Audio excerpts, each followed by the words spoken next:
तेरा इश्क है हकीकत, तेरा इश्क जिंदगी है, तेरा इश्क है हकीकत, तेरा इश्क जिंदगी है, तेरे इश्क से ही मुझको राहे आफियत मिली है। आइए हजरात गिरामी कद्र, अब मैं आप हजरात को एक ऐसी शख्सियत से रूबरू कराना चाहता हूँ जो शख्सियत मोहताज तारुफ नहीं, आप हजरात बहुत खूब वाकिफ़ हैं। बस बिला किसी ताख़ीर और तमहीद के हजरत वाला को मैं दावत स्टेज देना चाहता हूँ, जो कि इस गुलशने रंग बू की आखिरी कड़ी है। आसमान खिताबत के महर ताबान, हामी सुन्नत, माहिए बिदात, जामिया आधार हिंद दारुल देवबंद के फाजिल नौजवान जनाब हजरत मौलाना फारूक अहमद साहब कासमी दामत बरकातहुल आलिया, मोहतमिम मदरसा अरबिया दारुल अनवरिया रुपैया बाजार जिला बहराइच को मैं इन 4 मिसरों के साथ दावत स्टेज देना चाहता हूँ कि तुम ही हो इफ्तिखारे बज़्म, तुम ही शान महफिल हो, तुम ही हो इफ्तिखारे बज़्म, तुम ही शान महफिल हो, खुदा रखे सलामत तुम ही तो जाने महफिल हो, उलूम व फन में फ़ख्रे कौम हो, गव्वास इरफा भी तुम ही हो, जीनत महफिल तुम ही रहमान महफिल हो। हजरत वाला माइक पर। अल्हम्दुलिल्लाह अल्हम्दुलिल्लाह नहमदुहु व नस्तईनुहु व नस्तगफिरुहु व नु'मिनु बिही व नतवक्कलु अलैहि व नऊज़ु बिल्लाहि मिन शुरूरि अनफुसिना व मिन सय्यिआति अअमालिना मन यहदिहिल्लाहु फला मुदिल्ल लहु व मन युद्लिलहु फला हादिय लहु व अशहदु अन ला इलाहा इल्लल्लाहु व अशहदु अन्न मुहम्मदन अब्दुहु व रसूलुहु। अम्मा बअदु फ़अऊज़ु बिल्लाहि मिनश शैतानिर रजीम। बिस्मिल्लाहिर रहमानिर रहीम।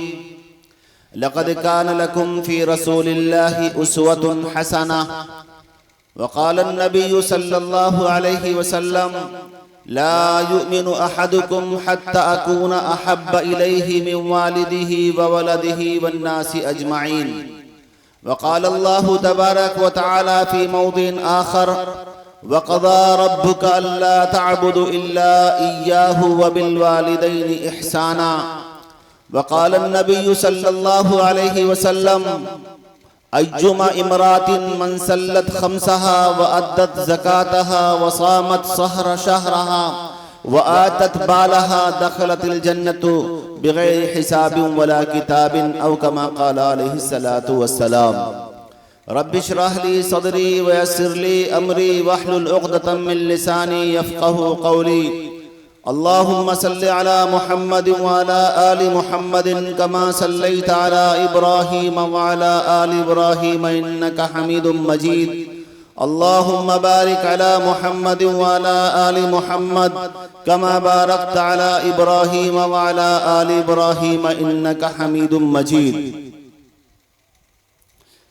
सबसे पहले मशीयत के अनवार से, सबसे पहले मशीयत के अनवार से नक्श रूहे मोहम्मद बनाया गया। सबसे पहले मशीयत के अनवार से नक्श रूहे मोहम्मद बनाया गया। फिर उसी नक्श से मांग कर रोशनी बस्म कौनो मकान को सजाया गया। मेरे मुहतरम बुजुर्गों और दोस्तों, पर्दा नशीन इफ़्फ़त माँ और बहनों, टाइम काफ़ी हो चुका है। आप हजरात ने उलमाए किराम की काफ़ी मजबूत बातें समाअत फरमाई हैं। दुआ करें कि अल्लाह ताला अमल की तौफीक दे। मैं भी कुरान मुक़द्दस की 2 आयतें और जनाब मोहम्मद सल्लल्लाहु अलैहि वसल्लम का 2 फरमान पढ़ा है। दुआ करें कि अल्लाह ताला उसी के पेश नज़र वो बात कहने की तौफीक दे जिसके ऊपर सबसे पहले मुझे, उसके बाद आप हजरात को अमल की तौफीक हो। मेरे मुहतरम बुजुर्गों और दोस्तों, जो मैंने शेर पढ़ा है वो शेर हैं हुज्जतुल इस्लाम फिल हिंद, हुज्जतुल इस्लाम फिल आलम, हजरत मौलाना मोहम्मद कासिम नानोतवी बानी दारुल देवबंद के, दारुल देवबंद का बानी, दारुल देवबंद का सबसे पहला मुहतमिम जनाबे मोहम्मद सल्लल्लाहु अलैहि वसल्लम की शान अक़दस में एक शेर पढ़ता है और कहता है, सबसे पहले मशीयत के अनवार से, सबसे पहले मशीयत के अनवार से नक्शे रूहे मोहम्मद बनाया गया, फिर उसी नक्श से मांग कर रोशनी बज़्म कौनो मकान को सजाया गया। दारुल देवबंद के बानी और दारुल देवबंद के मुहतमिम हजरत मौलाना मोहम्मद कासिम नव्वरल्लाहु बरकतहू ने फरमाया है कि अल्लाह ताला और अल्लाह ताला के बाद जो सबसे पहले जिस चीज को अल्लाह पाक ने बनाया वो जनाबे मोहम्मद सल्लल्लाहु अलैहि वसल्लम की जात गिरामी थी। हजरत आदम से लेकर ईसा तक और ईसा से लेकर जितने इंसान दुनिया में आएंगे, आलमे इंसान के एतबार से नबियों में सबसे आखिर में हम सब के आका जनाबे मोहम्मद सल्लल्लाहु अलैहि वसल्लम इस दुनिया में तशरीफ लाए, लेकिन आलमे अरवाह के एतबार से, नूर के एतबार से अल्लाह के बाद सबसे पहले जिसके नूर को बनाया गया वो जनाबे मोहम्मद सल्लल्लाहु अलैहि वसल्लम की जात गिरामी है। अल्लाह के नबी सल्लल्लाहु अलैहि वसल्लम ने इरशाद फरमाया, कुन्तु नबिय्यन व आदमु बैनल माई वत्तीनी। अल्लाह तबारक व तआला ने मुझे नबी उस वक्त बनाया था जब आदम अलैहिस्सलातु वस्सलाम का पुतला भी नहीं बनाया गया था। सबसे पहले अल्लाह के बाद अगर किसी शख्सियत को अल्लाह तबारक व तआला ने पैदा फरमाया है तो वो हम सबके नबी जनाबे मोहम्मद सल्लल्लाहु अलैहि वसल्लम की जात गिरामी थी। और आज नहीं, नबूवत मिलने के बाद नहीं, अभी नबी को नबूवत अता नहीं किया गया है और अल्लाह के नजदीक इतना मुकर्रब, इतना बड़ा नबी था कि आदम अलैहिस्सलातु वस्सलाम फरमाते हैं कि जन्नत में अल्लाह तबारक व तआला ने मुझे अकेला बनाया था, कोई साथी नहीं था। मैं जन्नत में जहां चाहता था खाता था, पीता था, चलता था और रहता था, लेकिन अजीब बेकरारी थी, तन्हाई थी, डर था। हज़रत आदम अलैहिस्सलातु वस्सलाम फरमाते हैं, एक रात मैं लेटा हुआ था, जब नींद से बेदार हुआ तो देखा कि मेरे बगल में माई हव्वा बैठी हुई है। हज़रत आदम अलैहिस्सलातु वस्सलाम ने कहा, तुम कौन और किसके लिए बनाई गई हो? माई हव्वा ने कहा, ऐ आदम, मुझे अल्लाह तबारक व तआला ने तुम्हारे बाई पिछले से पैदा किया है और मैं तुम्हारी बीवी हूं। आदम अलैहिस्सलातु वस्सलाम ने कहा, अगर तुम मेरी बीवी हो तो ये बताओ तुमको छूना मुझे किस वक्त जायज होगा, मैं किस वक्त तुमसे मुलाकात कर सकती हूँ? माई हव्वा ने उस वक्त कहा था, आदम, मेरा महर ये है कि तुम जनाबे मोहम्मद सल्लल्लाहु अलैहि वसल्लम पर एक बार दुरूद शरीफ पढ़ लो। क्या पढ़ लो? अल्लाहुम्मा सल्ली अला मुहम्मद व अला आलि मुहम्मद कमा सल्लैता अला इब्राहीम व अला आलि इब्राहीम इन्नका हमीदुम मजीद। ये आदम अलैहिस्सलातु वस्सलाम का महर था। अल्लाह के नबी सल्लल्लाहु अलैहि वसल्लम को अल्लाह तबारक व तआला ने पूरी दुनिया के इंसानों में सबसे अफजल इंसान बनाया था। बाज़ लोग ये कहते हैं कि उलमाए देवबंद ने हुजूर पाक सल्लल्लाहु अलैहि वसल्लम को अपना बड़ा भाई जैसे जाना है। ऐसा नहीं है कि बड़े भाई का मकाम वो है जो हमारे और आपके नजदीक होता है। वो मौलाना अशरफ अली थानवी ने हजरत मोहम्मद सल्लल्लाहु अलैहि वसल्लम की एक हदीस का तर्जमा किया है। हदीस कौन सी है? अल्लाह के नबी सल्लल्लाहु अलैहि वसल्लम मदीने में तशरीफ फरमा है। हजरत उमर रज़ी अल्लाह ताला अन्हु उम्रा करने के लिए मक्कतुल मुकर्रमा तशरीफ लेके जा रहे हैं। अल्लाह के नबी सल्लल्लाहु अलैहि वसल्लम ने इरशाद फरमाया, आया उमर, जब तुम मक्कतुल मुकर्रमा के करीब जाना, खाने काबा के करीब जाना, या अखी ला नंसिख दुआइना, ऐ मेरे भाई तुम मुझे अपनी दुआ में न भूलना। तो मौलाना अशरफ अली थानवी रहमतुल्लाह अलैह ने इरशाद फरमाया कि अल्लाह के नबी ने हजरत उमर रज़ी अल्लाह ताला अन्हु को अपना भाई कहा है और नबी का मकाम बहुत बड़ा है, तो नबी किसी के छोटे भाई नहीं होंगे, लिहाजा सबसे बड़े भाइयों में उनका शुमार होगा।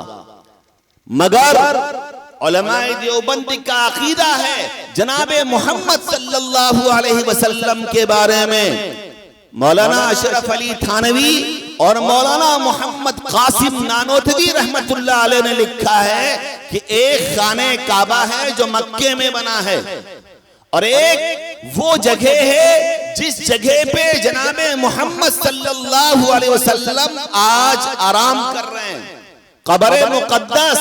वो फरमाते हैं कि खाने काबा बेशक इज्जत के लायक है, खाने काबा बेशक बहुत बड़ी इबादत की जगह है, लेकिन जिस जगह पे जनाबे मोहम्मद सल्लल्लाहु अलैहि वसल्लम आराम कर रहे हैं वो जगह खाने काबा से भी ज्यादा अफजल है। क्यों अफजल है? इसलिए कि खाने काबा बनाई गई है जनाबे मोहम्मद सल्लल्लाहु अलैहि वसल्लम के तुफैल में। खाने काबा को अल्लाह ने बनवाया है जनाबे मोहम्मद सल्लल्लाहु अलैहि वसल्लम के लिए।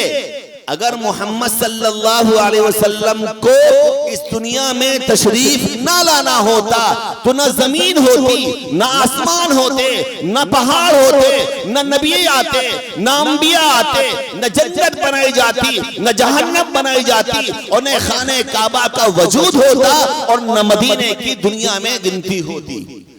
दुनिया में जितने भी लायक मोतबर शख्सियात हैं, दुनिया में जितने भी इज्जत के लायक लोग हैं, सब बुलंद हैं, लेकिन जनाबे मोहम्मद सल्लल्लाहु अलैहि वसल्लम के बाद हैं।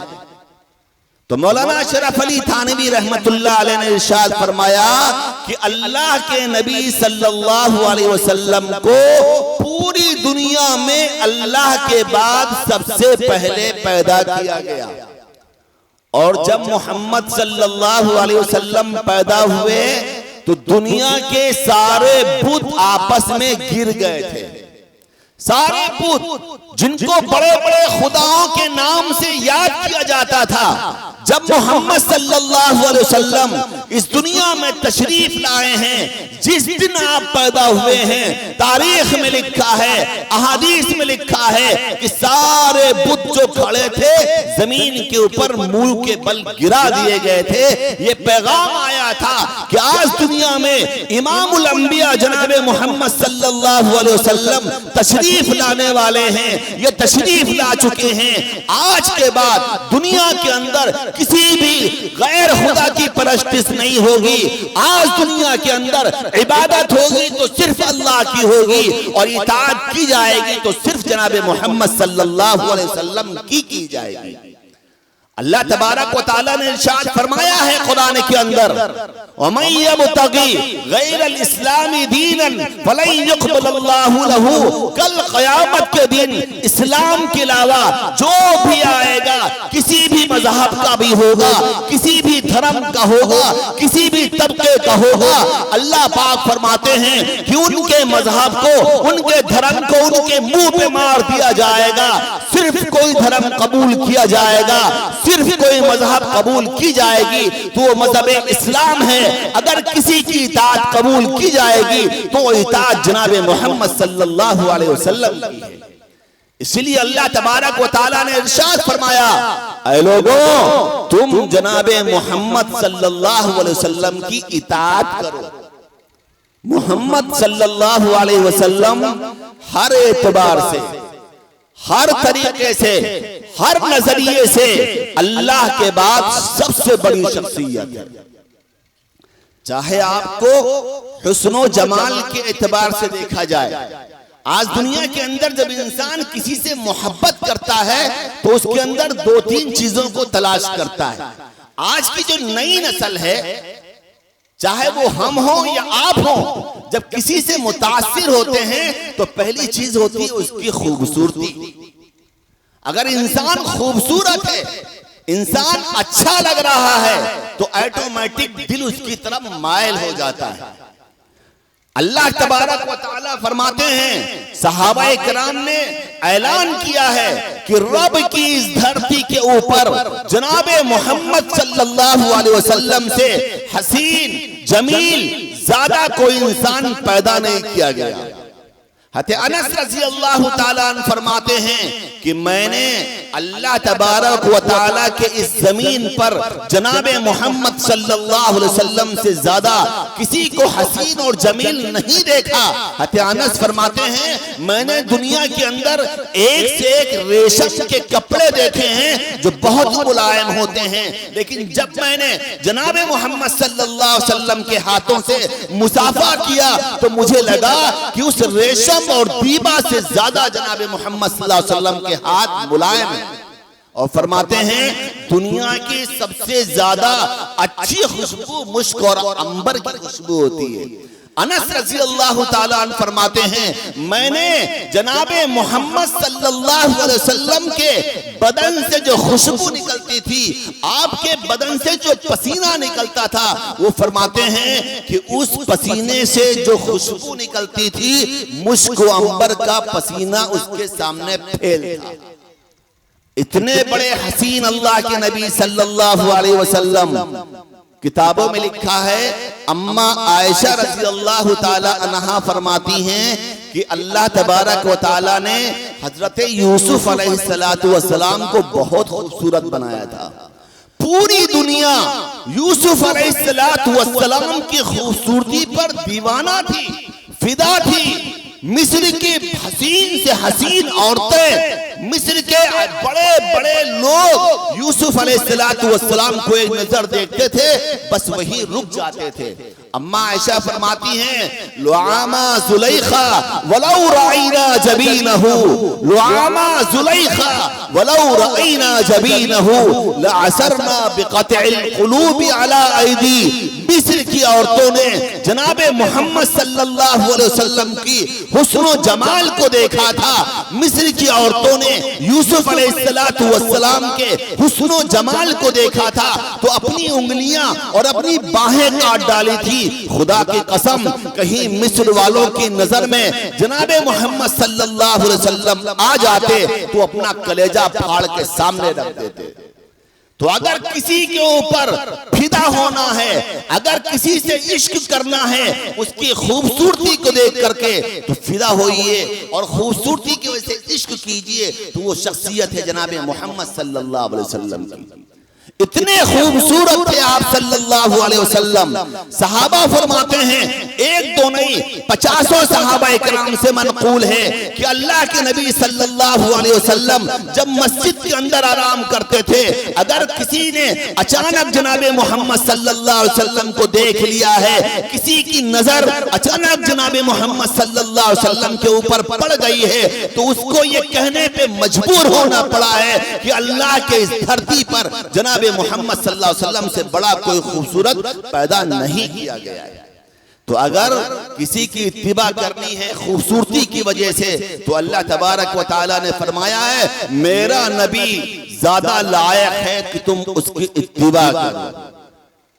मोहब्बत इंसान को इत्तिबा की तरफ दावत देती है। अगर किसी इंसान को किसी से मोहब्बत है तो वो इंसान उसकी बात जरूर मानता है। मोहब्बत बिगैर इताअत के, मोहब्बत बिगैर उसके नकल को अपनाए बगैर फराड है, धोखा है और एक शैतान का वसवसा है। अगर हम कहते हैं कि हम जनाबे मोहम्मद सल्लल्लाहु अलैहि वसल्लम से मोहब्बत नहीं करते, या हम ये कहते हैं जनाबे मोहम्मद सल्लल्लाहु अलैहि वसल्लम से मोहब्बत करते हैं, तो उसके लिए शरीयत सबूत मांगती है। सबूत क्या है? कि हमारा चलना, हमारा फिरना, हमारा उठना, हमारा बैठना, हमारा सोना, हमारा जगना, हमारे बच्चे को पैदा होना, उसकी शादी करना, उसका ब्याह करना और उसका इंतकाल होना, हर चीज जनाबे मोहम्मद सल्लल्लाहु अलैहि वसल्लम के तरीके के मुताबिक हो जाए। अल्लाह ने ऐसा नबी दिया है हमें जो पैदाइश से लेकर के दुनिया से जाने तक हर चीज किताब में लिख दिया गया है। अल्लाह के नबी किस तरह पैदा हुए, लिखा है कि जब अल्लाह के नबी सल्लल्लाहु अलैहि वसल्लम अपने अम्मा जान के पेट में तशरीफ लाए, यानी हज़रत आमना को हमल हुआ। वो फरमाती हैं कि पहले देहात के अंदर नल नहीं हुआ करते थे, कुआं होता था। पानी भरने के लिए औरतें कुआं पे जाया करती थी। कुआं के बाद एक नल लगा चौराहे पे, जो पूरे मोहल्ला के लोग चौराहे पे पानी भरने जाया करते थे। हुजूर पाक सल्लल्लाहु अलैहि वसल्लम की अम्मा फरमाती हैं, ऐसे ही मैं पहले जमाने में पानी भरने के लिए कुएं पे जाया करती थी और बड़ी मशक्कत के बाद पानी को कुएं से निकाल पाती थी। लेकिन जब अल्लाह के नबी सल्लल्लाहु अलैहि वसल्लम मेरे पेट के अंदर तशरीफ ले आए, वो फरमाती हैं उस दिन से मेरी जिंदगी बदल गई, मेरी दुनिया बदल गई। वो फरमाती हैं कि मैं अगर पहाड़ की तरफ जा रही हूं तो पत्थर जो जमीन पे पड़े हैं कभी बोलते नहीं थे।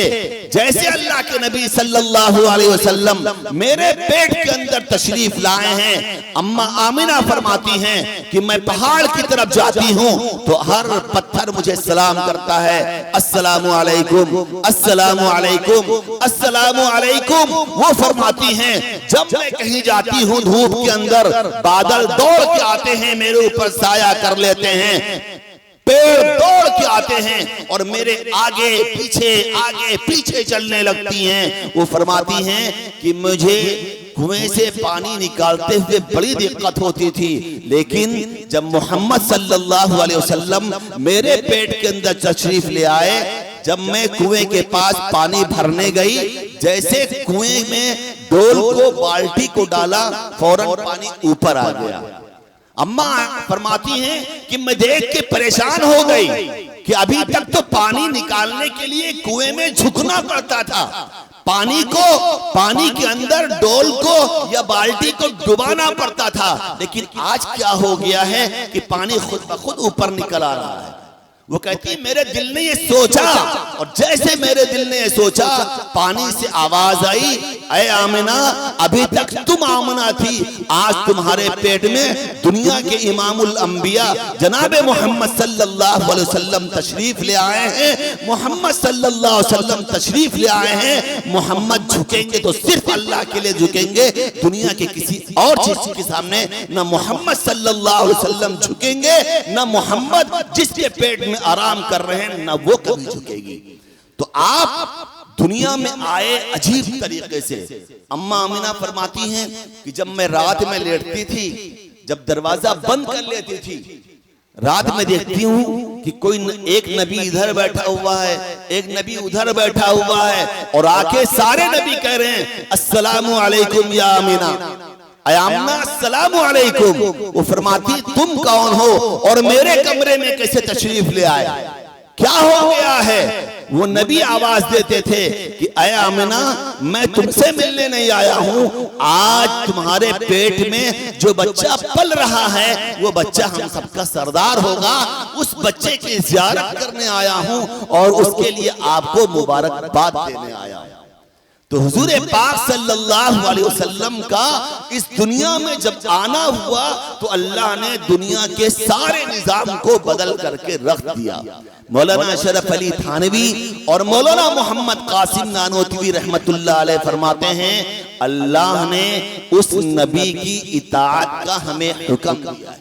कुरान कह रहा है अन्नबी औला बिल मुमिनीना मिन अनफुसिहिम, कि नबी मुसलमानों की जान पे ज्यादा हक रखते हैं। मतलब ये कि हम जिंदा तो हैं, हम अल्लाह ने हमें इख्तियार तो दिया है, लेकिन अगर हमारी जात के ऊपर नबी का हुक्म आ जाए तो नबी का हुक्म मानना फर्ज हो जाएगा और अपनी बात का इनकार हमें लाजिम होगा।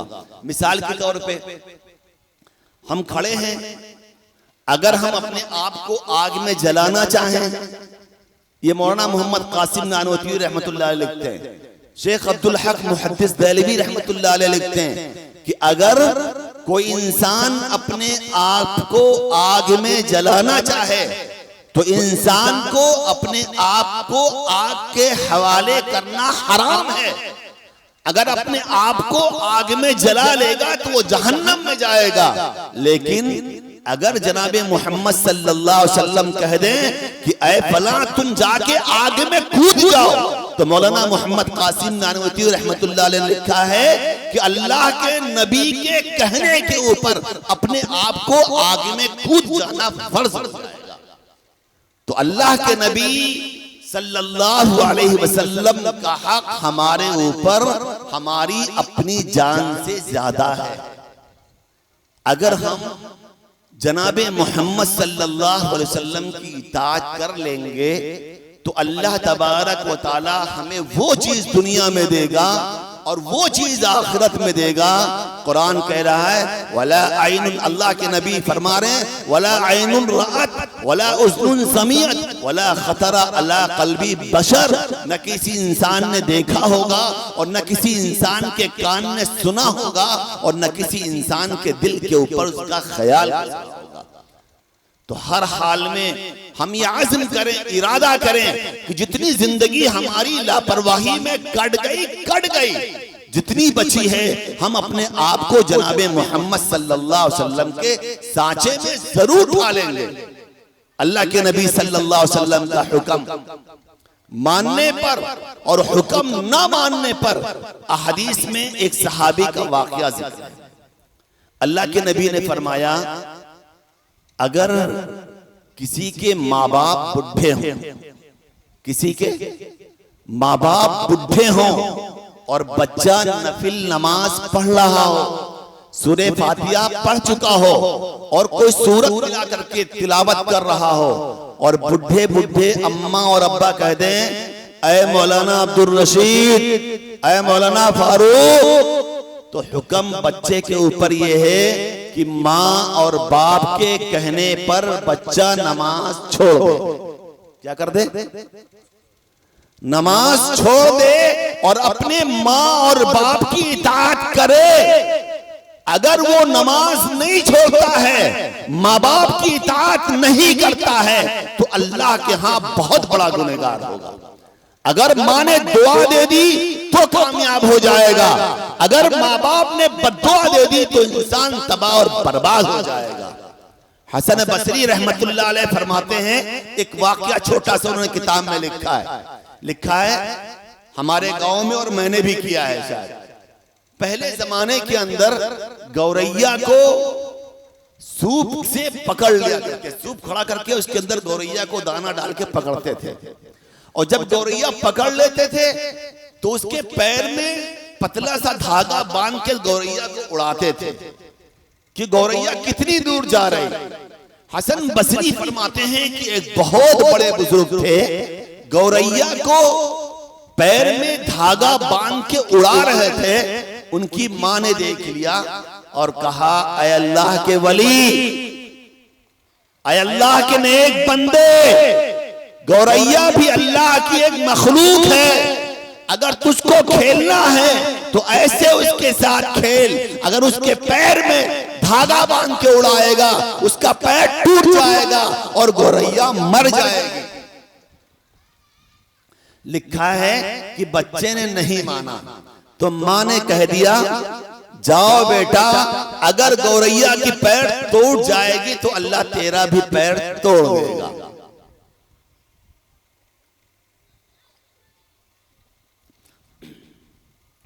किताबों में लिखा है कि वो हज करने गए।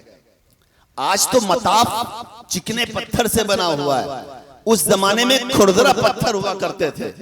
वो फरमाते हैं बुजुर्ग कि मैं तवाफ कर रहा था और तवाफ करते करते ठोकर लगी, गिरा और मेरा पैर टूट गया। एक पत्थर कंकर से ठक्कर लगी और पैर टूट गया। वो चीख पड़े कि इस पत्थर के अंदर ताकत नहीं थी, ये बहुत छोटा कंकर था, ये मेरे पैर को नहीं तोड़ सकता था। हाँ, बचपन में मेरी माँ ने कहा था, ऐ बेटा गौरैया को ना उड़ा, उसका पैर टूट जाएगा। अगर उसका पैर टूट गया तो अल्लाह तेरा भी पैर तोड़ देगा। अल्लाह ने 50-60 साल के बाद बदला लिया है और मेरा भी पैर तोड़। माँ बाप इतनी बड़ी नेमत है कि अगर उनकी जबान से दुआ के अल्फाज निकल गए तो हमारी जिंदगी कामयाब हो गई। अगर बद्दुआ के अल्फाज निकल गए तो हमारी जिंदगी बर्बाद हो जाएगी। चाहे वक्त का कितना बड़ा आलिम हो, वक्त का कितना बड़ा अल्लामा हो। एक सहाबी का वाकया लिखा है रजी अल्लाह ताला। हदीस में लिखा है कि अल्लाह के नबी सल्लल्लाहु अलैहि वसल्लम के 24 घंटा साथ रहने वाले सहाबी, बहुत बड़े सहाबी हो गए, जिसने नबी को एक सेकंड देख लिया, पूरी दुनिया के सारे वलियों से सबसे बड़ा मकाम उसका है। और वो सहाबी जो अल्लाह के नबी के साथ 24 घंटा रहता हो, सफर में, हजर में, शहर में, देहात में, घर में और बाहर रहता हो, उस सहाबी का मकाम बहुत होता है। लिखा है एक सहाबी थे जो हमेशा जनाब मोहम्मद सल्लल्लाहु अलैहि वसल्लम के साथ रहते थे। अचानक बुढ़ापे में उनकी तबीयत खराब हो गई, इंतकाल का वक्त है। सहाबा खड़े हैं, अबू बकर उमर खड़े हैं रज़ी अल्लाह ताला अन्हु। अल्लाह के नबी ने फरमाया, मन काना आखिरु कलामिन ला इलाहा इल्लल्लाह दखल जन्ना। जिसकी जबान से मरते वक्त ला इलाहा इल्लल्लाह मुहम्मदुर रसूलुल्लाह सल्लल्लाहु अलैहि वसल्लम निकल गया, वो जन्नत में जरूर दाखिल होगा। मरने का वक्त है, सहाबा कह रहे हैं, कह दो ला इलाहा इल्लल्लाह मुहम्मदुर रसूलुल्लाह, जन्नत के हकदार बन जाओगे। लिखा है कि वो मुंह खोलने ला नहीं निकलता। उमर रज़ी अल्लाह ताला अन्हु आए और कहा, कह दो ला इलाहा इल्लल्लाह, नहीं कह पाए। सिद्दीक़ अकबर रज़ी अल्लाह ताला अन्हु आए और कहा, कह दो ला इलाहा इल्लल्लाह, नहीं निकला। सहाबा ने जाके जनाबे मोहम्मद सल्लल्लाहु अलैहि वसल्लम से शिकायत की, ऐ अल्लाह के नबी सल्लल्लाहु अलैहि वसल्लम, वो आपका फला सहाबी है जो 24 घंटा आपके साथ रहता था। ऐ अल्लाह के नबी, आज उसका आखिरी दिन है, जान कुनी का आलम है, जान निकलने का वक्त है, लेकिन उसकी जबान से कलमा नहीं निकलता। अल्लाह के नबी ने कहा, बताओ सिद्दीक़ अकबर ने कलमा पढ़ाया, फारूक आजम ने कलमा पढ़ाया? वो कहते हैं, अल्लाह के नबी हमने पढ़ाया, फारूक आजम ने कोशिश कर डाली, सिद्दीक़ अकबर ने कोशिश कर डाली, लेकिन उनकी जबान से कलमा नहीं निकलता। अल्लाह के नबी ने कहा, अच्छा रुको, मैं खुद चलता हूं। अल्लाह के नबी आए और सहाबी बिस्तर पे लेटे हैं, आखिरी वक्त है। अल्लाह के नबी कह रहे हैं, कह दो अशहदु अल्ला इलाहा इल्लल्लाह। रिवायत में लिखा है कि जबान खोले और कलमा नहीं निकला। नबी कह रहे हैं, कह दो ला इलाहा इल्लल्लाह, लेकिन जबान से कलमा नहीं निकल रहा है। अल्लाह के नबी परेशान हो गए कि मेरे साथ रहने वाला सहाबी जब मरते वक्त उसकी जबान से कलमा नहीं निकलेगा तो औरों का क्या एतबार होगा, औरों का क्या ठिकाना होगा।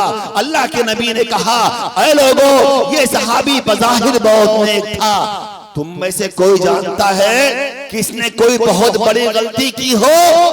सारे सहाबा ने कहा, अल्लाह के नबी, ये बहुत नेक सहाबी हैं, 24 घंटा आपके पास रहते हैं, लेकिन मैंने सुना है कि इनकी अम्मा इनसे नाराज हैं।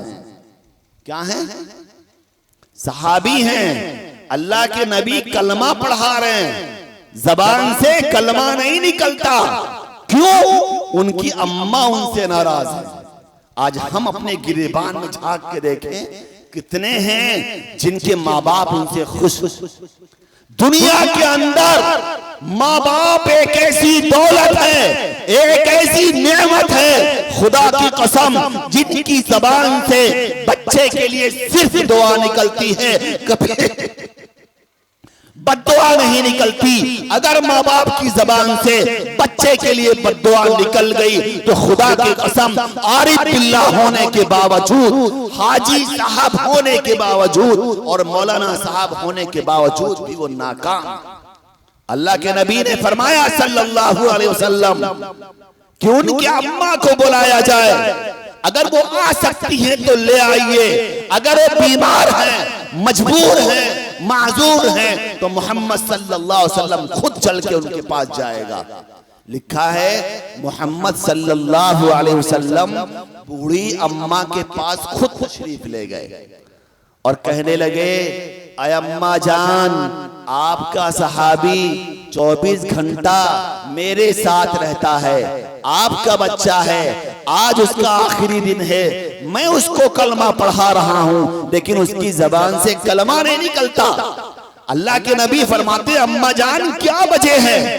वो अम्मा फरमाती हैं, अल्लाह के नबी, मेरा बेटा बहुत नेक था, आपकी मजलिस में रहता था, आपकी बातों पर अमल करता था, लेकिन मैं उससे नाराज हूं। हुजूर पाक सल्लल्लाहु अलैहि वसल्लम मजबूर हो गए। कहा अम्मा जान माफ कर दीजिए। कहा नहीं माफ करूंगी, मैं अपने बेटे से नाराज हूं। कहा माफ कर दीजिए। कहा नहीं माफ करूंगी। अल्लाह के नबी सल्लल्लाहु अलैहि वसल्लम ने फरमाया, ओ मेरे सहाबा, एक लकड़ियां इकट्ठी करो, आग जलाओ। लकड़ियां इकट्ठी की गई, आग जलाई गई। अल्लाह के नबी सल्लल्लाहु अलैहि वसल्लम उस माँ के पास जाते हैं और कहते हैं, ऐ माँ, देख दुनिया की आग तैयार हो चुकी है, आग जल चुकी है, अगर तू माफ कर देगी तेरा बेटा कल क़यामत के दिन जन्नत का हकदार बन जाएगा। अगर तू माफ नहीं करती है तो तेरे बेटे को मैं इसी वक्त तेरे आंख के सामने उठा के आग के हवाले कर दूंगा, उसको जला के राख कर दूंगा। लिखा है जैसे सहाबा ने उन सहाबी को उठाया कि आग के हवाले किया जाए, माँ ने कहा, ऐ मोहम्मद सल्लल्लाहु अलैहि वसल्लम, क्या मेरे बेटे को मेरे आंख के सामने आग में डाला जाएगा? अल्लाह के नबी ने कहा, हाँ हाँ अम्मा, अगर आपने माफ ना किया तो कल जहन्नम की आग में जलेगा, वो आग बहुत सख्त होगी। मैं चाहता हूं आप माफ कर दें। आप माफ नहीं करेंगी तो आज उसको आग के हवाले कर दिया जाएगा। माँ का कलेजा कलेजा होता है, फट गया और माँ ने कहा, ऐ मोहम्मद सल्लल्लाहु अलैहि वसल्लम, ठीक है, मेरे बच्चे को मेरे सामने आग में न डाला जाए, मैं कहती हूँ अपने बच्चे को माफ कर रही हूँ।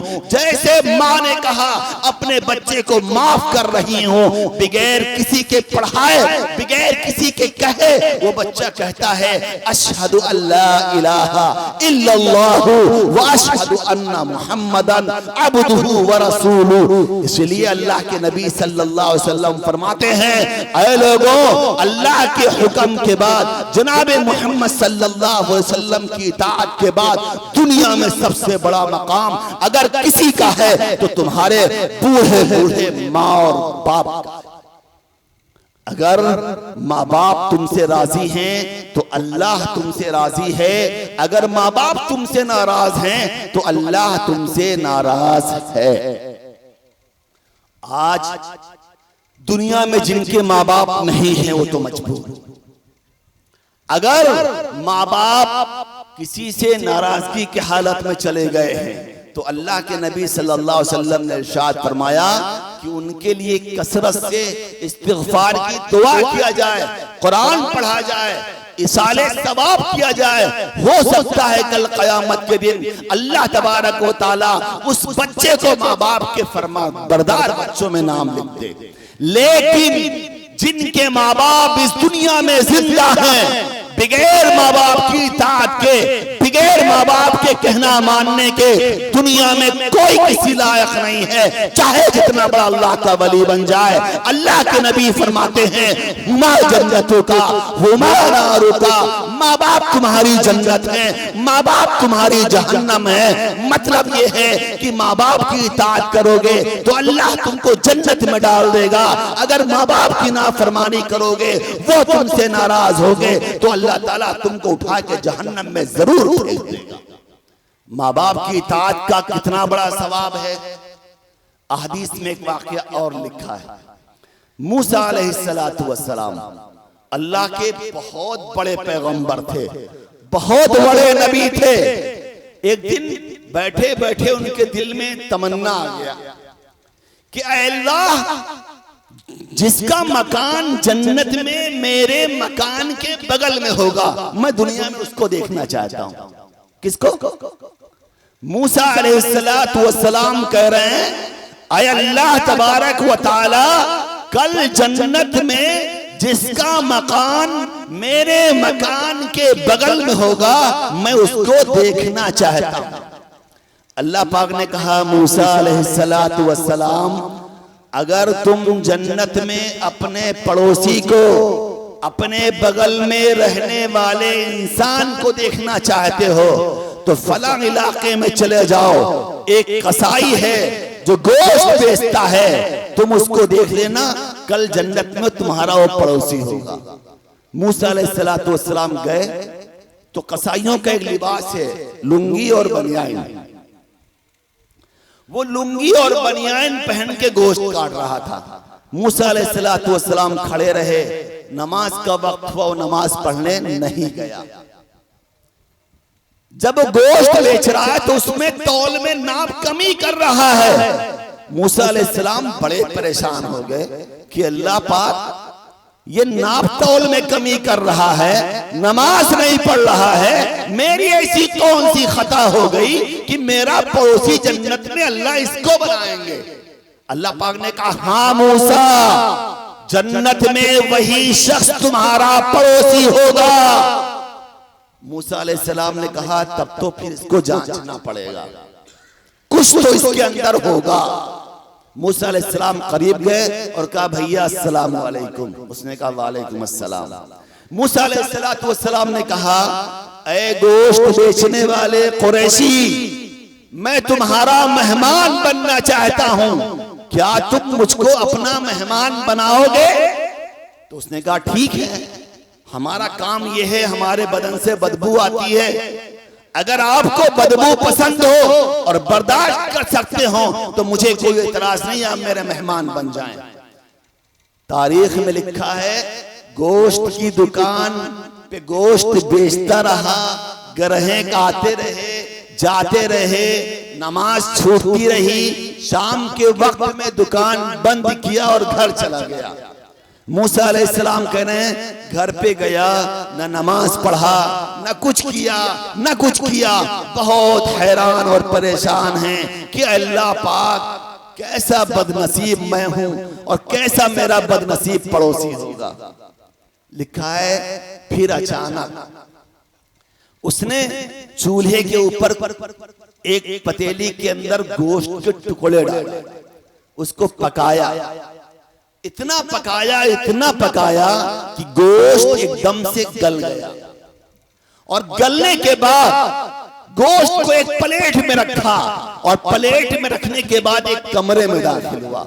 मूसा अलैहिस्सलाम ने कहा कि मैंने उससे कहा कि भाई मैं तुम्हारे साथ तुम्हारे कमरे में जाना चाहता हूं। कहा ठीक है चलो।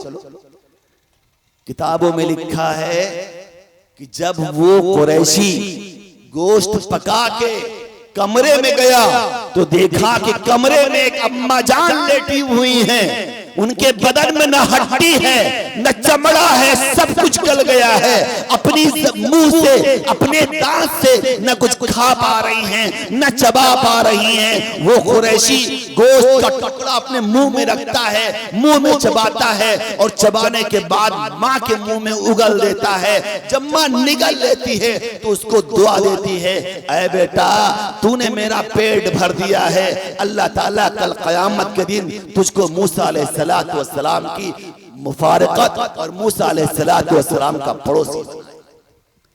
तो माँ और बाप की दुआ इतना मकाम इतना हैसियत रखती है कि वो कुरैशी गोश्त बेचने वाला, नाप तौल में कमी करने वाला, नमाज न पढ़ने वाला, लेकिन माँ ने दुआ दे दिया है, ऐ अल्लाह पाक मूसा अलैहिस्सलातु वस्सलाम का पड़ोसी मेरे बेटे को बना दे। अल्लाह पाक का हुक्म हो रहा है कि मूसा अलैहिस्सलातु वस्सलाम जाके देख के आओ दुनिया के अंदर माँ का मकाम कितना बड़ा है। अगर माँ ने दुआ दे दी है कि तू मूसा अलैहिस्सलाम अलैहिस्सलाम का पड़ोसी बनेगा, तो अल्लाह ताला ने उसको मूसा अलैहिस्सलाम का पड़ोसी बना दिया। और अगर माँ बाप ने बद्दुआ दे दी, बहुत बुरा अंजाम होगा। किताब में एक वाकया लिखा है, अल्लामा इब्ने अबी दुनिया रहमतुल्लाह अलैह आलमे बरज़ख से आने वाले हैरत अंगेज वाकयात एक किताब है, उसमें एक वाकया लिखा है। वो फरमाते हैं कि एक दिन मैं जंगल की तरफ जा रहा था, एक कब्रिस्तान रास्ते में पड़ा। जब मैं कब्रिस्तान से गुजरा तो कब्र अचानक खुल गई, और कब्र खुलने के बाद एक हट्टा कट्टा नौजवान निकला, और अचानक उसका चेहरा गधे की तरह बन गया। और गधे की तरह चेहरा बनने के बाद अपने मुंह से ढीचू ढीचू ढीचू की आवाज निकालता और फिर कब्र में चला जाता। वो फरमाते हैं कि मैं बेचैन हो गया। एक दिन, 2 दिन, 10 दिन, 20 दिन लगातार जब भी मैं कब्र के बगल से निकलता, कब्र फटती, एक जवान निकलता और उसका चेहरा गधे की तरह बन जाता, ढीचू ढीचू बोलता और कब्र में चला जाता। वो फरमाते हैं बहुत परेशान हो गया मैं, क्या माजरा है? ये मुसलमानों का कब्रिस्तान है, मुसलमान निकल रहा है और मुसलमान का चेहरा गधे की तरह बन रहा है, गधे की तरह आवाज निकल रही है। आखिर कौन सी गलती इसने की होगी? लोगों से पूछा तो गांव वालों ने कहा अभी आपने चंद दिन पहले देखा है और परेशान है, हम लोग तो सदियों से देख रहे हैं, हम लोग से पूछो हमारा क्या हाल होगा। रोजाना इसी वक्त ये नौजवान कब्र से निकलता है, उसका चेहरा गधे की तरह बनता है, वो ढीचू ढीचू गधे की आवाज निकलता है और फिर कब्र में वापस चला जाता है। वो बुजुर्ग फरमाते हैं कि मेरे अंदर तड़प पैदा हो गई कि मैं उस नौजवान को जानूं, जांचूं, परखूं। फरमाते हैं तलाश करते करते करते पता चला कि जंगल में कुटिया है, जंगल में एक कुटिया है, वहां एक बूढ़ी माँ है, बहुत कमजोर हैं, बहुत लागर हैं। पता चला कि वो बेटा उन्हीं का बेटा था। गए वो बुजुर्ग और जाने के बाद कहा आय अम्मा जान, आप ये बता दीजिए कि जब से आपका बेटा कब्र में दफन हुआ है, रोजाना दफन होने के वक्त में कब्र से बाहर निकलता है, उसका चेहरा गधे की तरह बन जाता है, वो ढीचू ढीचू करता है, कब्र के अंदर वापस चला जाता है। अम्मा जान बता दीजिए माजरा क्या है? अम्मा कहने लगी मेरा बेटा बहुत नेक था, दिन भर रोजा रखता था, रात में तहज्जुद की नमाज पढ़ता था, लेकिन जब मैं उससे पानी मांगती, जब मैं उससे खाना मांगती तो मेरा बेटा कहता अम्मा क्या दिन भर गधे की तरह चीखती रहती हो, चुपचाप कभी बैठ जाया करो। क्या बोल रहा है? अम्मा क्या दिन भर गधे की तरह बोलती हो, कभी कभी चुप हो जाया करो। एक दिन माँ को बर्दाश्त न हुआ और माँ ने कहा अरे बेटा गधही मैं नहीं हूँ, जा तेरे मरने के बाद अल्लाह तुझे कब्र में गधे की शक्ल बना देगा।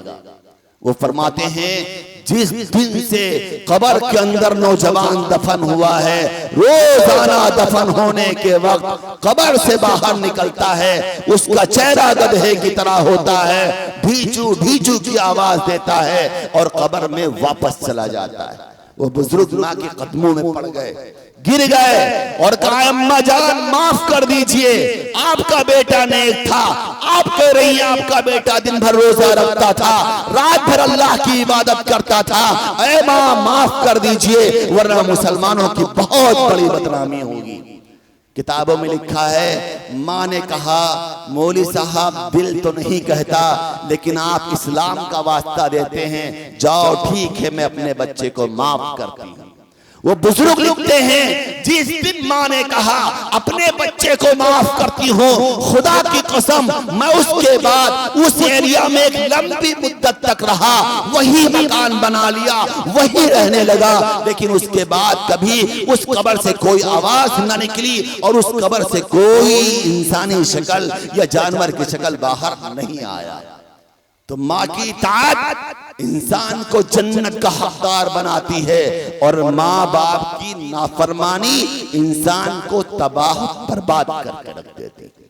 तो जिनके माँ बाप दुनिया से चले गए हैं उनको चाहिए कि अपने माँ बाप के लिए इसाले सवाब करें, अपने बच्चों को इल्म दीन पढ़ाएं, कुरान पढ़ाएं। जो बच्चा अपने माँ बाप को कुरान पढ़ के बख्शेगा उसके माँ बाप को अल्लाह माफ कर देता है। पहले जमाने में हम लोग एक किताब में एक वाकया पढ़ते थे। वाकया क्या था? किताब में लिखा था कि एक वालिदैन थे, बहुत ज्यादा गुनहगार थे, कोई नेकी उनके पास नहीं थी, कोई इबादत उनके पास नहीं थी। उनको ये यकीन था कि जब मैं मर जाऊंगा या मर जाऊंगी तो अल्लाह मुझे जहन्नम में फेंक देगा। जब मरने का वक्त आया तो उन्होंने अपने बेटे को वसीयत की, बेटा मेरे मरने का वक्त आ गया, कोई नेकी हमारे पास नहीं है, अलबत्ता बेटा अगर मेरा कहना मान ले तो एक वसीयत कर दूं। कर दीजिए अम्मा जान। तो अम्मा ने कहा जब तुम्हारा बेटा पैदा होगा तो उसको तुम दीन की तालीम दिलाना। क्या दिलाना? किसी बुजुर्ग ने ख्वाब में देखा कि वो माँ बाप जहन्नम की आग में जल रहे हैं। कहां पे जल रहे हैं? लेकिन जब उनके वसीयत के मुताबिक उनके बेटे का बेटा पैदा हुआ, पोता पैदा हुआ, अल्लाह ने उसको जिंदगी दी, सेहत दी। जब पोता 2-3 साल का हो गया, मस्जिद के अंदर पढ़ने गया और जब पहले दिन पढ़ने गया मौलाना साहब ने कहा, इमाम साहब ने कहा बेटा कहो बिस्मिल्लाहिर रहमानिर रहीम। पढ़ाते हैं ना, हमने ही पढ़ा है और आपने ही पढ़ा होगा। जैसे मौलाना साहब ने कहा बिस्मिल्लाहिर रहमानिर रहीम लिखा है, उन बुजुर्ग ने फिर ख्वाब में देखा रात में कि उन माँ बाप को अल्लाह ताला ने जहन्नम की आग से निकाल के जन्नत में डाल दिया है। वो बुजुर्ग पूछने लगे कल तक तुम जहन्नम की आग में जल रहे थे, आज कौन सी नेकी तुम्हारे पास आ गई कि अल्लाह ने तुमको जहन्नम से निकाल के जन्नत में डाल दिया है? वो माँ बाप कहने लगे मेरे पास कोई नेकी नहीं थी, अलबत्ता मेरा पोता पैदा हुआ था। और जैसे पोते ने कहा बिस्मिल्लाहिर रहमानिर रहीम, अल्लाह पाक ने फरमाया मेरी इज्जत की कसम, मुझे जलाल की कसम, जिसका बेटा मुझे रहमान कहे, रहीम कहे, मैं उसको अजाब दूं ये मुझसे नहीं हो सकता। सिर्फ अल्लाह को रहमान और रहीम कहने की वजह से, सिर्फ बिस्मिल्लाहिर रहमानिर रहीम पढ़ने की वजह से उस जहन्नमी माँ बाप को अल्लाह ने जहन्नम से निकाल के जन्नत में डाल दिया।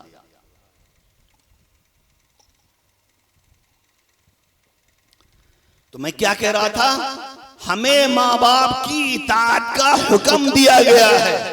कुरान कह रहा है वक़ज़ा रब्बुका अल्ला तअबुदु इल्ला इय्याहु व बिल वालिदैनि इहसाना इम्मा यबलुगन्ना इंदकल किबरा अहदुहुमा औ किलाहुमा फला तकुल लहुमा उफ। अल्लाह फरमाता है ऐ लोगों मेरी इबादत करो। किसकी इबादत करो? मेरी इबादत करो। और देखो माँ बाप की इताअत करना, कहीं ऐसा ना हो कि तुम्हारे माँ बाप बुढ़े हो जाएं, मजबूर हो जाएं और तुमसे कोई बात कह दें और तुम इनकार कर दो। कुरान कह रहा है वला तकुल लहुमा उफ़ वला तनहरहुमा वकुल लहुमा कौलन करीमा। अल्लाह पाक फरमाते हैं ऐ नौजवान तेरे ऊपर हराम है अगर तूने अपने माँ बाप के सामने कलमे उफ़ भी कह दिया। मिसाल के तौर पे अम्मा ने कहा भैया बाजार से जाके मेरे लिए पान ले आओ, अब्बा ने कह दिया भैया बाजार से जाके मेरे लिए पान ले आओ, और भैया बाजार से अभी वापस आए हैं, तो भैया कहते हैं अम्मा आपको पहले बोल देना चाहिए था, अब्बा आपको पहले बोल देना चाहिए था, अभी बाजार से आया हूं फिर बाजार जाऊं। तो अल्लाह पाक ने कहा है तुम्हारे लिए हराम है, हराम।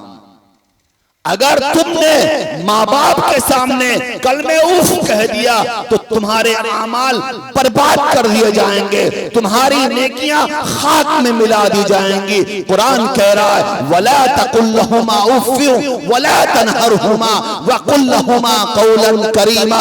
देखो कभी माँ बाप के सामने उफ भी न कहना और कभी माँ बाप के सामने जोर से न बोलना।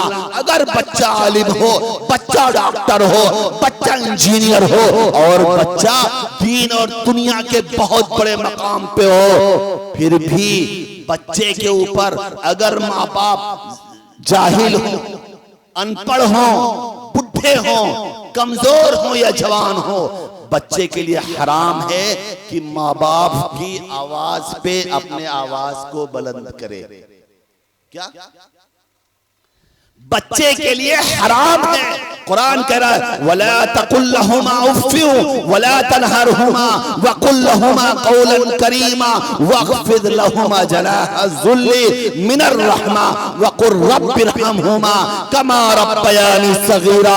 ऐ नौजवान बच्चा, तुझे अपनी जवानी पे कभी गर्व और घमंड नहीं आना चाहिए था। अगर तूने माँ बाप के सामने उफ़ कह दिया, उफ़ कह दिया, झड़क के बोल दिया, जोर से बोल दिया, तेरे सारे के सारे आमाल मिट्टी में मिला दिए जाएंगे। वक़्फ़िद लहुमा जनाह ज़ुल्ली मिनर रहमा वक़ुर रब्बिरहमहुमा कमा रब्बयानी सगीरा।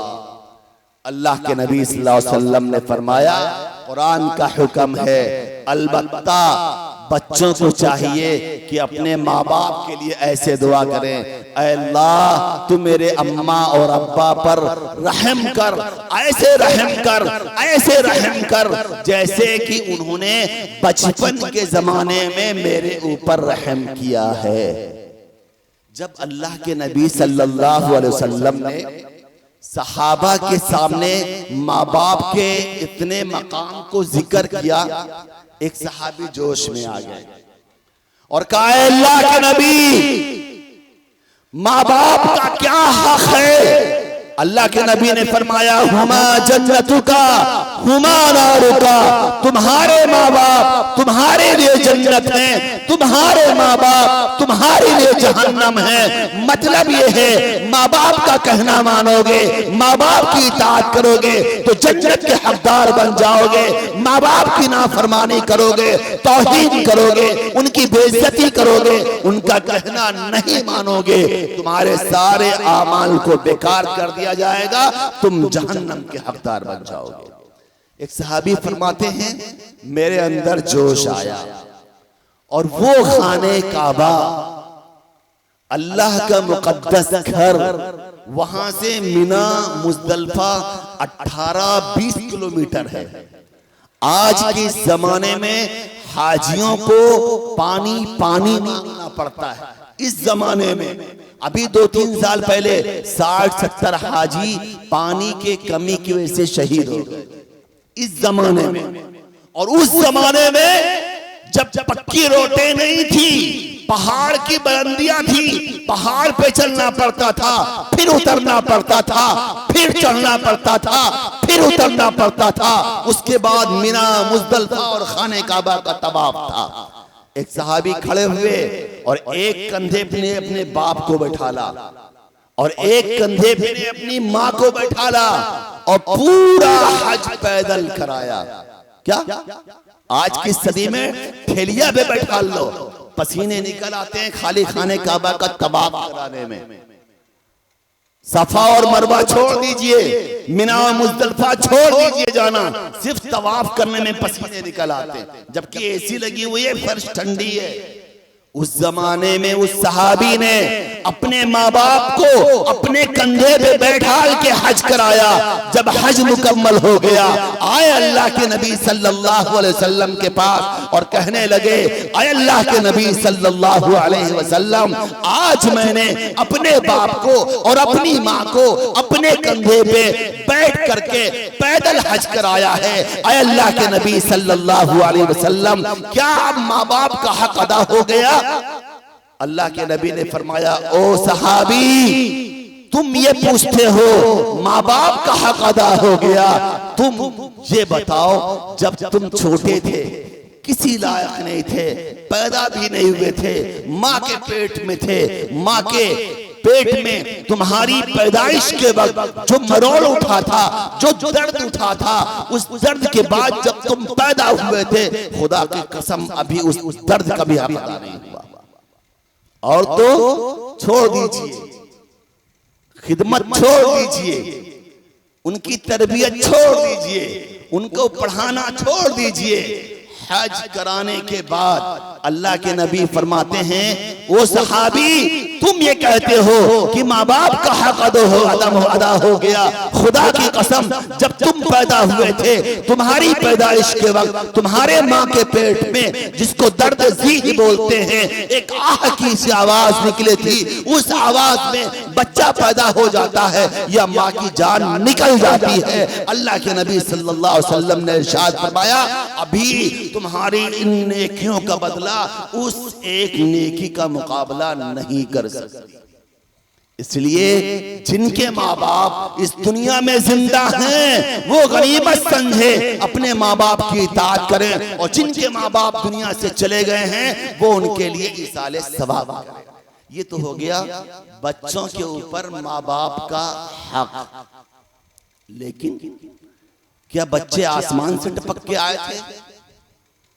क्या बच्चों के ऊपर माँ बाप का कोई हक नहीं है? क्या माँ बाप ने बच्चों को पैदा कर दिया, अपने हक से बरी हो गए? अल्लाह के नबी ने फरमाया, नहीं, दुनिया में सबसे पहला हक माँ बाप का जो है अपने बच्चों के ऊपर, वो ये है कि अपने बच्चों को दीन की तालीम दिलावे, अपने बच्चों की अच्छी तरबियत करे, अपने बच्चों का अच्छा नाम रखे, और अपने बच्चों को अच्छा माहौल, अच्छा माशरा दे। उमर रजी अल्लाह ताला अन्हु के जमाने में एक बूढ़ी अम्मा आई। बूढ़ी थी, उनके बदन में रेशा की बीमारी थी, इसमें हाथ पैर हिलता रहता है। वो आई और कहने लगी, आए उमर, आप इंसाफ करने वाले बादशाह हैं। ये मेरा 18 साल का नौजवान बेटा है, अपने जवानी के गुरूर में मस्त है। अल्लाह के नबी सल्लल्लाहु अलैहि वसल्लम के आप खलीफा हैं। आए उमर, ये बेटा मेरा कहना नहीं मानता, आप मेरे बेटे से मेरा इंसाफ दिला दीजिए। कौन कह रहा है? अम्मा अब्बा कह रहे हैं बच्चे के बारे में। उमर रजी अल्लाह ताला ने फरमाया, ठीक है, अगर आपके बच्चे ने आपका हक अदा नहीं किया है तो उसको सजा दी जाएगी, लेकिन बच्चे को बुलाया जाए, उसकी बात भी तो सुनी जाए। बच्चा आया, और बच्चा आने के बाद उमर रजी अल्लाह ताला अन्हु फरमाते हैं, अरे बेटा, तेरे माँ बाप बुढ़े हैं, कमजोर हैं, अपने हाथ से पानी उठा के नहीं पी सकते हैं। अरे बच्चा, तू अपने माँ बाप की खिदमत क्यों नहीं करता? बच्चे ने कहा, अरे उमर, मेरी गर्दन हाजिर है, मेरा सीना हाजिर है, आप चाहें तो मेरे सर को मेरे बदन से जुड़ा कर दे, लेकिन आपसे एक सवाल करना चाहता हूँ। उमर रज़ी अल्लाह ताला ने कहा, बोल बेटा, क्या सवाल है? उस बच्चे ने कहा, बेशक माँ बाप के ऊपर, बच्चों के ऊपर लाजिम है कि माँ बाप की इताअत करे, लेकिन माँ बाप का भी कुछ हक है या नहीं है? उमर रज़ी अल्लाह ताला ने कहा, जरूर है। बेटे ने कहा, अय उमर, अपनी जबान से बता दीजिए। उमर रज़ी अल्लाह ताला फरमाते हैं,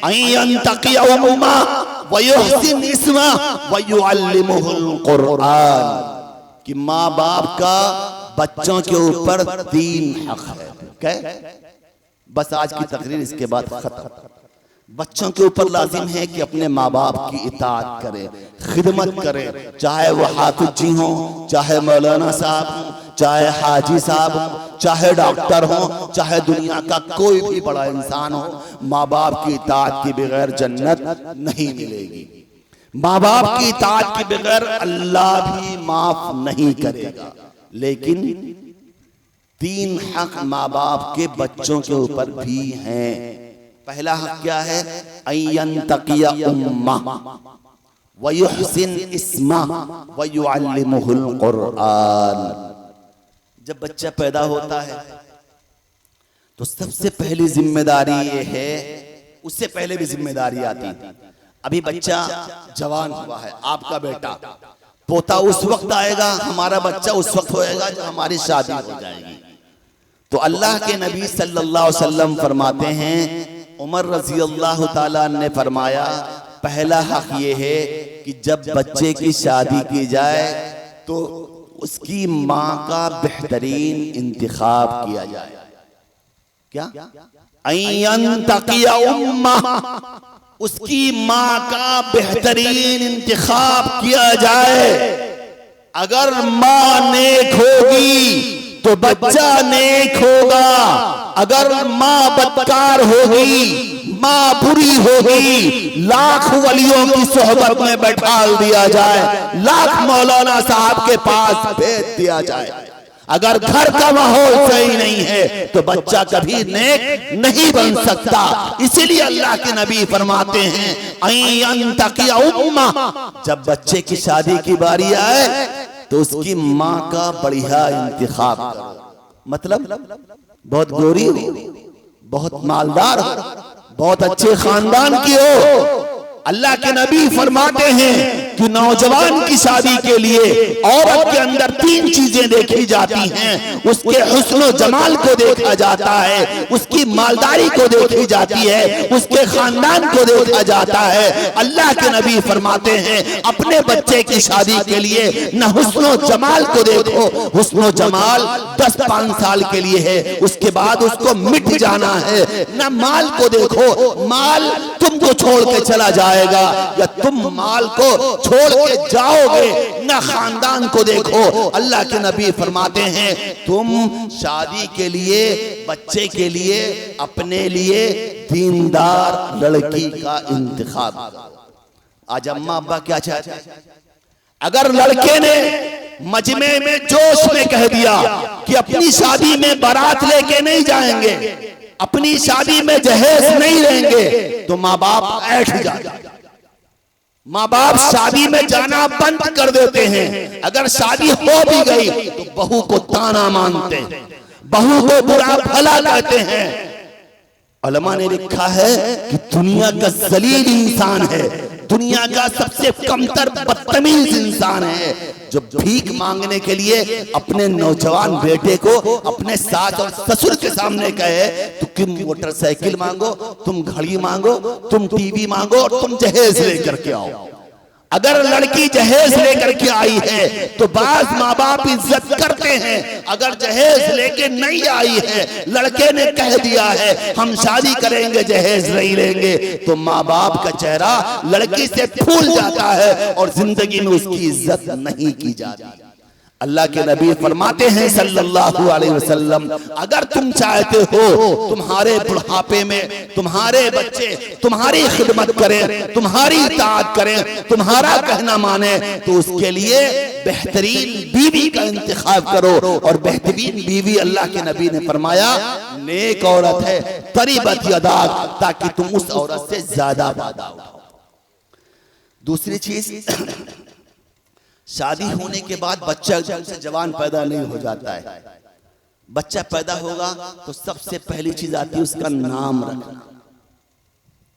क्या? नाम रखना। तो पहली चीज है यंतकिया उम्मा, माँ का बेहतरीन इंतखाब किया जाए। और दूसरी चीज है वयुहसिन इस्मा, बच्चे का बढ़िया नाम रखा जाए। हदीस में है अल्लाह के नबी सल्लल्लाहु अलैहि वसल्लम ने इरशाद फरमाया, जिसका नाम अब्दुल्लाह, अब्दुर्रहमान, अब्दुल रज़ाक या इसी तरह नामों के साथ होगा, एक चीज। और दूसरी चीज ये जिसका नाम मोहम्मद या अहमद होगा, दूसरी चीज। और तीसरी चीज ये है जिसके नाम के आगे मोहम्मद या अहमद होगा, कल क़यामत के दिन अल्लाह ताला उसको अजाब नहीं देंगे। कितनी बड़ी फजीलत है। सिर्फ मोहम्मद या अहमद, सिर्फ अबू बकर, सिर्फ अब्दुल रज़ाक, अब्दुल रहमान, अब्दुल्ला नाम रखने पर अल्लाह के नबी सल्लल्लाहु अलैहि वसल्लम फरमाते हैं कल क़यामत के दिन अल्लाह ताला उसको अजाब नहीं देंगे। तो दूसरी हदीस क्या है? वयुहसिन इस्मा, उसका बढ़िया नाम रखा जाए। जैसे फारूक आजम ने कहा बढ़िया नाम रखा जाए, वो बच्चे ने कहा ऐ उमर मेरा नाम जोल है, जोल, मेरी माँ हबशन है, गुलाम है, बांदी है, और मेरा नाम जोल है। जोल अरबी का एक लफ्ज है जिसको उर्दू में बोलते हैं गड़बड़ौला। खेतों में पैखाने को गोल मटोल करके घसीट के लेके जाता है।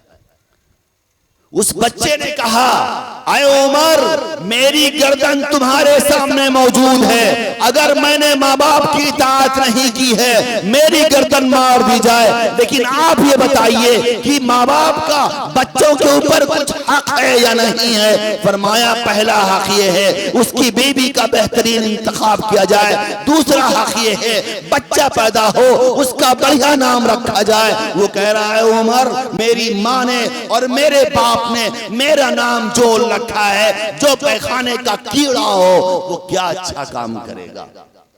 उमर रजी अल्लाह ताला इंसाफ करने वाले बादशाह घोड़ा को हाथ में लिया और हाथ में लेके उस माँ बाप के सामने कहने लगे ऐ माँ और बाप तूने बच्चे की नाफरमानी की है, तूने बच्चे का हक अदा नहीं किया है। उस वक्त जब बच्चा मजबूर था, बच्चा लाचार था, बच्चा कमजोर था, बच्चा सफेद कागज था, तू जो चाहता उसके सीने पे लिख देता, जो चाहता उसके दिमाग में बेवस करा देता।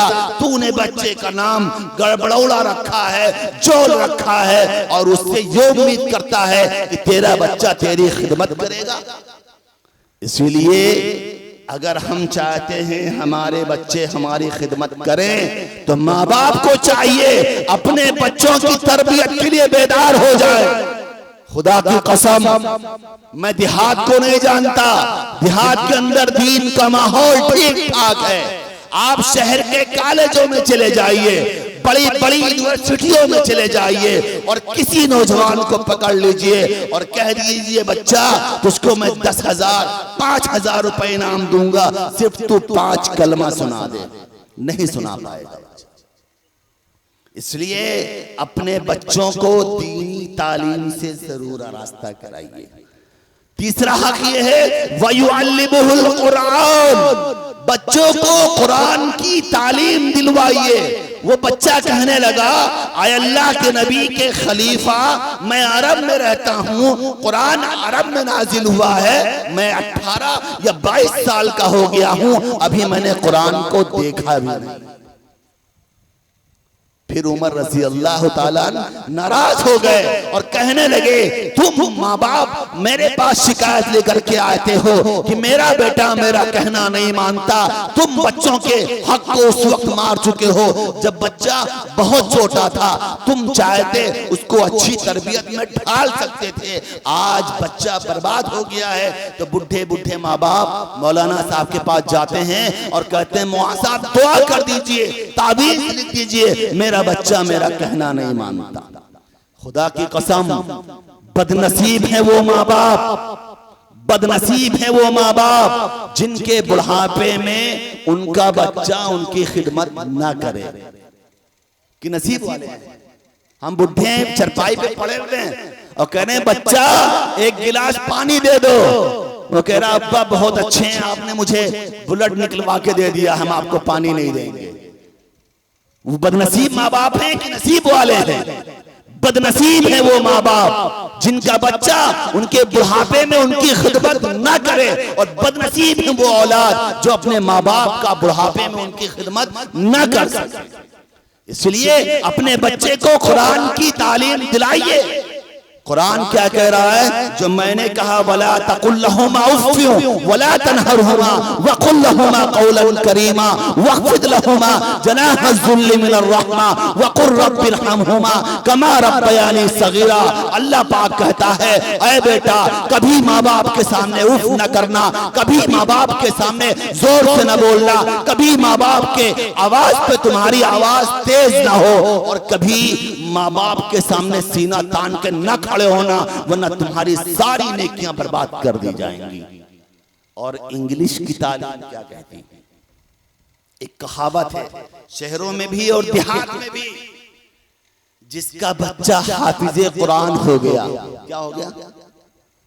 आलिम हो गया, हाफिज हो गया, वो बच्चा डरता है कहीं मेरे माँ बाप मुझसे नाराज ना हो जाएं, कहीं मेरे माँ बाप मुझसे नाराज ना हो जाएं, मुझे बद्दुआ ना दे दें, वरना मेरे आमाल बेकार हो जाएंगे। अगर बच्चा हाफिज जी हुआ और मौलाना साहब हुआ तो, अगर बच्चा खाली पैंट की टाई बांधना जान जाए, खाली बेल्ट लगाना जान जाए, शहरों से एक मर्तबा घूम के चला आया है, बंबई से 10,000 रुपए कमा के आ जाए, खुदा की कसम माँ बाप डरते हैं कहीं मेरा बेटा मुझसे नाराज ना हो जाए। वजह, हमने बच्चे को दुनिया सिखाया है, हमने बच्चे को कमाना सिखाया है, हमने बच्चे को दुनिया की तालीम दिलाई है, लेकिन जिस तालीम से माँ बाप की इज्जत आती थी, जिस तालीम से माँ बाप की खिदमत आती थी, हमने अपने बच्चों को कोसों दूर रखा है। अल्लाह के नबी सल्लल्लाहु अलैहि वसल्लम ने इरशाद फरमाया, जिसका बच्चा हो अपने बच्चे को हाफिज़े कुरान बना दे, अल्लाह के नबी ने फरमाया उस खानदान के 10 ऐसे जहन्नमी आदमी जिसके बारे में अल्लाह पाक ने फरिश्तों को लिख के दे दिया होगा कि इनको औंधे मुंह घसीट के जहन्नम में फेंक दो, दुनिया की कोई ताकत कोई सिफारिश काम नहीं देती होगी, अल्लाह का फरमान हो गया होगा कि इनको घसीट के जहन्नम में डाल दो। अल्लाह के नबी फरमाते हैं जिसका बच्चा हाफिज़े कुरान हो गया, उस माँ बाप को, खानदान के दादा दादी को, उस खानदान के नाना नानी को, उस खानदान के मामा और मौनी को, उस खानदान के बड़ा भाई और चाचा को जाके अल्लाह के सामने कहेगा, ऐ अल्लाह तबारक व तआला, ये मेरा बाप है, ये मेरा दादा है, ये मेरा नाना है, ये मेरा बड़ा भाई है। आपके नबी ने वादा किया था दुनिया में अगर किसी ने हाफिज़े कुरान अपने बच्चे को बना दिया है, उसके खानदान का 10 जहन्नमी आदमी जहन्नम से निकाल के जन्नत में डालेगा। वो बच्चा खड़ा होगा, ऐ अल्लाह पाक मैं आपसे सिफारिश करता हूँ, मेरे माँ बाप को, मेरे खानदान के दादा दादी को, मेरे चाचा चाची को, मेरे भाई और बहन को जहन्नम से निकाल के जन्नत में डाल दे। अल्लाह के नबी सल्लल्लाहु अलैहि वसल्लम ने इरशाद फरमाया वो इतना बड़ा सिफारशी होगा, वो हाफिज़े कुरान बच्चा जिसकी दुनिया में कोई इज्जत नहीं है, कोई वक़ार नहीं है, कोई एहतराम नहीं है, अल्लाह के सामने सीना तान के खड़ा होगा और अपने खानदान के 10 आदमियों को, घसीटते हुए आदमियों को उठा के जन्नत में डाल देगा। जिसका बच्चा हाफिज़े कुरान हो, किताब तो नहीं कहती, मेरा जी चाहता है कि उनके माँ बाप भी अपने बच्चे की इज्जत करें। एक बुजुर्ग का वाकया किताबों में लिखा है, कोई आमाल उनके पास नहीं थे, कोई नेकी उनके पास नहीं थी, कोई आलिम नहीं थे, कोई मौलाना साहब नहीं थे, लेकिन अगर कहीं कोई हाफिज़े कुरान बच्चा या हाफिज जी या मौलाना साहब बैठे हों तो उसके सामने पैर नहीं करते थे। क्या करते थे? हाफिज़े कुरान की तरफ पैर नहीं करते थे। जब उनका इंतकाल हो गया, किसी बुजुर्ग ने कहा, ऐ चचा जान, आपके गुनाह बहुत ज्यादा थे, आपकी जिंदगी गुजारने के तरीके बहुत खराब थे, बताओ अल्लाह ने तुम्हारे साथ क्या मामला किया?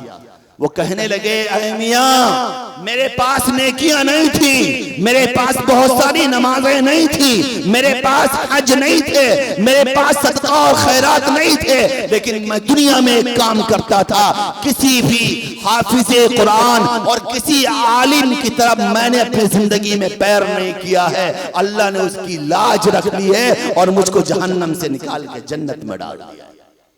तो माँ बाप ये कह के फख्र न करने लगे कि मैंने अपने बच्चे को हाफिज़े कुरान बना दिया है, वो मेरा गुलाम है, बेशक आपका बेटा है, लेकिन वो हाफिज़े कुरान, अल्लाह के नबी ने फरमाया, अल्लाह के इस धरती के ऊपर, उस इलाके में, उस गांव में अल्लाह के नजदीक सबसे मुकर्रब बंदा होता है अल्लाह जिसको हाफिज़े कुरान और आलिम बनने की तौफीक। इसलिए हम पे भी लाजिम है और आप पे भी लाजिम है कि अपने हाफिज़े कुरान बच्चों की इज्जत करें।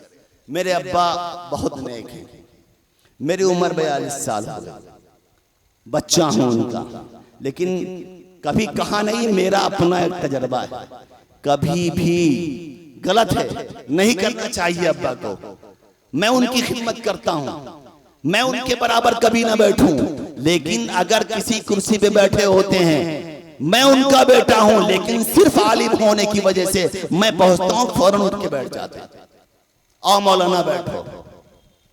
तो हाफिज़े कुरान की अगर इज्जत करोगे, अल्लाह कल क़यामत के दिन तुम्हारी इज्जत करेगा। अगर उसको जलील करोगे, अल्लाह तुमको जलील करके रख देगा। अल्लाह के नबी ने फरमाया, अल्लाह जिसको अपने बंदों में चुनता है उसको नबूवत देता है, अल्लाह जिसको अपने बंदों में चुनता है नबी की सोहबत के लिए मुंतखब फरमाता है। और मैं कह रहा हूं, रब की इस धरती पर जो अल्लाह सबके नजदीक सबसे मुकर्रब बंदा होता है, अल्लाह उसको इल्म की तौफीक दे देता है। अल्लाह के नबी ने फरमाया, मन युरिदिल्लाहु बिही खैरन युफक्किहु फिद्दीन, अल्लाह जिसको जन्नत में डालने का इरादा कर लेता है, अल्लाह जिसको जन्नत में डालने का इरादा कर लेता है, उसको हाफिज या आलिम या मौलाना या मुफ्ती साहब या कारी साहब बना देता है। इसलिए कम से कम इतना जरूर करें। आपके घर में 4 बच्चे हैं, खुदा करे कि आपका बच्चा प्रधानमंत्री बन जाए, खुदा करे कि दुनिया के बड़े से बड़े पोस्ट पे चला जाए, लेकिन अपनी आखिरत के लिए, अपने अल्लाह के सामने सुरखरुई के लिए, अपने अल्लाह के सामने अपने आप को एजाज पाने के लिए, अपने खानदान के अंदर एक बच्चे को हाफिज़े कुरान जरूर। अल्लाह के नबी ने फरमाया, कल क़यामत के दिन सोने और चांदी के मिंबर लगे होंगे, हजरात अंबिया कराम बैठे होंगे, मैं बैठा हूंगा और मेरे पीछे बहुत सारी कुर्सियां लगी होंगी जिन पर मेरे उम्मत के हुफ्फाज और उलमा बैठे होंगे। कौन होगा? सारे नबी देख के रश करेंगे, ये कौन से ऐसे अफराद हैं जिनको नबी के पीछे जगह मिली है, जिनको नबी के बगल में बैठने की तौफीक हुई है। सारे नबी आपस में चुमगोइयां करेंगे, कौन है कौन है, कोई नहीं पहचानता होगा। इसलिए कोई नबी आज इमामुल अंबिया के अलावा इस धरती पे मौजूद नहीं है। अल्लाह के नबी फरमाते हैं, सारे नबी आपस में पूछते पूछते आखिर में मुझसे पूछेंगे, अल्लाह के नबी जो आपके पीछे बैठे हुए हैं, आपके बगल में बैठे हुए हैं, आपके दाएं तरफ बैठे हुए हैं, आपकी बाएं तरफ बैठे हुए हैं, ये कौन दुनिया के सबसे नसीबवार इंसान है जिनको अल्लाह पाक ने आपके बगल में बैठने की तौफीक दी? अल्लाह के नबी मुस्कुराएंगे सल्लल्लाहु अलैहि वसल्लम, वो कहेंगे, ये कोई नबी नहीं है, ये कोई अल्लाह के रसूल और पैगंबर नहीं है, ये मेरी उम्मत के वो अफराद हैं जिनको अल्लाह ने हाफिज और आलिम बनाया था। आज उनको अल्लाह ने इतना बड़ा मकाम दिया कि जन्नत में अल्लाह के नबी के बगल में हो। लेकिन माफ कीजिएगा, आज के हुफ्फाज और उलमा को भी अपने ऊपर नजर डालनी होगी। मोबाइल की दुनिया ने जिस तरह दुनिया को बेहया बना दिया है, उलमा भी उसमें कम पीछे नहीं। आज की नई नस्ल के हुफाज उसमें कम पीछे नहीं है। मेंबर पे बात नहीं कहना चाहिए था, लेकिन बात आ गई तो माफी के साथ कहता हूं।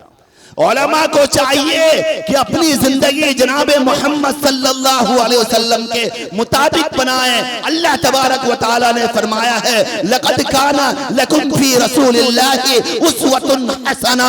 ऐ लोगों, मैंने नबी को तुम्हारे दरमियान भेज दिया है। जितनी ज्यादा नबी की इत्तिबा करके आओगे, जितनी ज्यादा नबी की बात मान करके आओगे, अल्लाह तुमको कल क़यामत के दिन और जन्नत के दिन और दुनिया में उतने बड़ा मकाम नसीब फरमाएगा।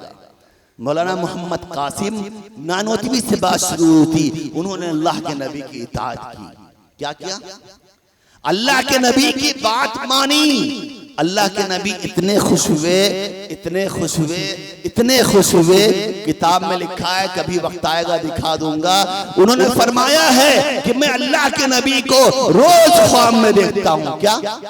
अल्लाह के नबी सल्लल्लाहु अलैहि वसल्लम को रोज ख्वाब में देखता हूँ, रोज ख्वाब में देखता हूँ। मगर अब तो ऐसा हो गया है, मैं जगने की हालत में मुझे ऐसा लगता है कि अल्लाह के नबी सल्लल्लाहु अलैहि वसल्लम मेरे बगल में खड़े हुए हैं। अल्लाह के नबी सल्लल्लाहु अलैहि वसल्लम मुझे अपने कमली में लपेट लेते हैं, कभी थोड़ी देर के लिए छोड़ देते हैं और फिर अपनी कमली में जनाब मोहम्मद सल्लल्लाहु अलैहि वसल्लम लपेट लेते हैं।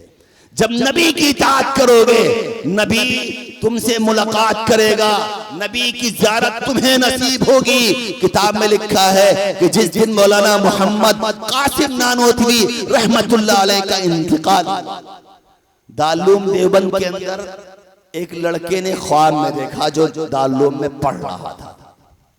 क्या ख्वाब देख रहा है? देख रहा है कि एक कुर्सी लगी हुई है, जिस तरह तख्त लगा हुआ है। अल्लाह के नबी सल्लल्लाहु अलैहि वसल्लम कुर्सी पे बैठे हुए हैं। आपके सामने अबू बकर, उमर, उस्मान और अली सहाबा बैठे हुए हैं और बहुत सारे नूरानी चेहरे वाले, जिनके चेहरे सफेद हैं, जिनके कपड़े सफेद हैं, वो अल्लाह के नबी सल्लल्लाहु अलैहि वसल्लम के साथ हैं। वो बच्चा कह रहा है कि मैंने अल्लाह के नबी सल्लल्लाहु अलैहि वसल्लम से अचानक पूछ लिया, अल्लाह के नबी सल्लल्लाहु अलैहि वसल्लम आप अचानक कैसे तशरीफ ले आए और आपका अचानक आना कैसे हुआ, और आपके सामने ये अबू कौन है जो आपके बगल में बैठे हुए हैं, ये कौन है जिनके नूरानी चेहरे हैं, नूरानी कपड़े हैं, ख्वाब में देखने वाला देखता है। अल्लाह के नबी फरमाते हैं मैं मोहम्मद सल्लल्लाहु अलैहि वसल्लम हूँ, मेरे बगल में बैठे हैं अबू बकर, उमर, उस्मान, तलहा, जुबैर है, और जो मेरे सामने हैं ये फरिश्तों की जमात है। मैं इसलिए आया हूं कि मौलवी मोहम्मद कासिम के दुनिया के जाने का वक्त हो गया है, मैं मौलाना कासिम नानोतवी को लेने के लिए आ गया हूं। ये हैं उलमाए देवबंद जिन्होंने अल्लाह के नबी की इताअत की। एक बुजुर्ग थे मौलाना मोहम्मद कासिम नानोतवी रहमतुल्लाह अलैह, हज को जा रहे हैं। जब हज को जाते हैं तो हम दावत कराते हैं, हर जगह रिवाज है। वो भी किसी बुजुर्ग से मिलने गए, और आज नहीं, आज से 150 साल 100 साल पहले, जब इंसान जाने के बाद ये उम्मीद होती थी कि अब जिंदा वापस नहीं आएगा, तो अपने खानदान के लोगों से मिल लेता था। वही रस्म रिवाज आज भी बाकी है। तो एक बुजुर्ग से मिलने गए, गालिबन हैदराबाद के पास कोई जगह थी। जब बुजुर्ग से मिलने गए तो उन्होंने कहा हजरत मैं हज करने जा रहा हूं, आप मेरे लिए दुआ कर दीजिए कि अल्लाह ताला आसानी के साथ हज करने की तौफीक नसीब फरमा दे। वो बुजुर्ग फरमाते हैं ऐ मौलवी मोहम्मद कासिम नानोतवी, मैं तुम्हारे लिए क्या दुआ करूं, तुम मेरे दुआ करो। कहते हैं क्यों? मैं तो भी हज करने गया नहीं हूं, मैं भी तो खाने काबा पहुंचा नहीं हूँ, मैं अल्लाह के नबी सल्लल्लाहु अलैहि वसल्लम के मज़ार अक़दस पे पहुंचा नहीं हूँ। आप तो पहले से बुजुर्ग हैं, आप मेरे लिए दुआ कर दीजिए। वो बुजुर्ग फरमाते हैं ऐ मौलवी मोहम्मद कासिम, मैंने कल अल्लाह के नबी सल्लल्लाहु अलैहि वसल्लम को ख्वाब में देखा था कि अल्लाह के नबी सल्लल्लाहु अलैहि वसल्लम बुखारी शरीफ पढ़ा रहे हैं और कासिम नानोतवी तुम अल्लाह के नबी के पास बैठ के बुखारी शरीफ पढ़ रहे थे।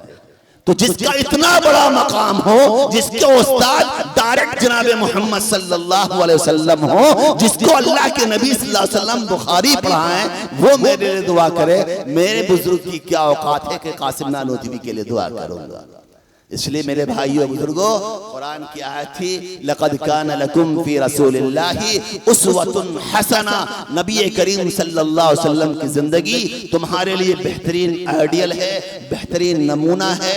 तुम जितना ज्यादा जनाबे मोहम्मद सल्लल्लाहु अलैहि वसल्लम की इत्तिबा कर लोगे, दुनिया में और आखिरत में अल्लाह और उसके रसूल के उतने ज्यादा मकबूल हो बंदे बनोगे। बुजुर्गों ने लिखा है हर मर्द को, हर औरत को किसी न किसी अल्लाह वाले से अपने रिश्ते को जोड़ लेना चाहिए, बैत हो जाना चाहिए। अगर कोई अल्लाह का नेक बंदा है, किसी को बैत करता है तो बैत हो जाइए, इंशाअल्लाह उसका वो बैत होना कल जन्नत में जाने का जरिया बन जाएगा। लेकिन शेख अब्दुल हक मुहद्दिस दहलवी रहमतुल्लाह अलैह ने लिखा है, शेख अब्दुल अजीज मुहद्दिस दहलवी रहमतुल्लाह अलैह ने लिखा है, अगर किसी को कामिल पीर न मिलता हो जो उस इंसान को अल्लाह तक के रास्ता दिखा दे, जनाबे मोहम्मद सल्लल्लाहु अलैहि वसल्लम तक रास्ता दिखा दे, तो उसके ऊपर लाजिम है कि कसरत से दुरूद इब्राहिमी पढ़े। क्या पढ़े? जो नमाज में पढ़ते हैं, पढ़िए अल्लाहुम्मा सल्ली अला मुहम्मद व अला आलि मुहम्मद कमा सल्लैता अला इब्राहीम व अला आलि इब्राहीम इन्नका हमीदुम मजीद। अल्लाहुम्मा बारिक अला मुहम्मद व अला आलि मुहम्मदिन कमा सल्लैता अला कमा बारकता अला इब्राहीम व अला आलि इब्राहीम इन्नका हमीदुम मजीद। उलमा ने लिखा है अगर किसी को कोई कामिल पीर न मिलता हो तो वो दुरूद इब्राहिमी की कसरत करे। इस दुरूद की बरकत से अल्लाह ताला उसको वो दे देंगे जो पीरों के पास जाने के बाद भी नहीं मिलता। इसलिए हमारी माँ और बहनों के ऊपर लाजिम है कि अपने ऊपर लाजिम कर लें कि हम कसरत से जनाबे मोहम्मद सल्लल्लाहु अलैहि वसल्लम पर दुरूद शरीफ पढ़ेंगे। और उलमा ने लिखा है कसरत का मतलब यह है कि कम से कम 300 बार। क्या बार? अल्लाह के नबी का हक है, बिगैर अल्लाह के हुक्म पे और बिगैर जनाबे मोहम्मद सल्लल्लाहु अलैहि वसल्लम की शफाअत के कोई भी जन्नत में नहीं जाएगा, चाहे दुनिया का कितना बड़ा वली क्यों ना हो जाए। जब अल्लाह के नबी की शफाअत के बगैर जन्नत में नहीं जाना है तो अल्लाह के नबी की शफाअत मिलेगी भी नहीं बगैर नबी सल्लल्लाहु अलैहि वसल्लम के इत्तिबा और इताअत के। और इत्तिबा और इताअत के अंदर आने का सबसे बेहतरीन रास्ता यह है कि अल्लाह के नबी जनाब मोहम्मद सल्लल्लाहु अलैहि वसल्लम के ऊपर कसरत से दुरूद शरीफ पढ़ा जाए।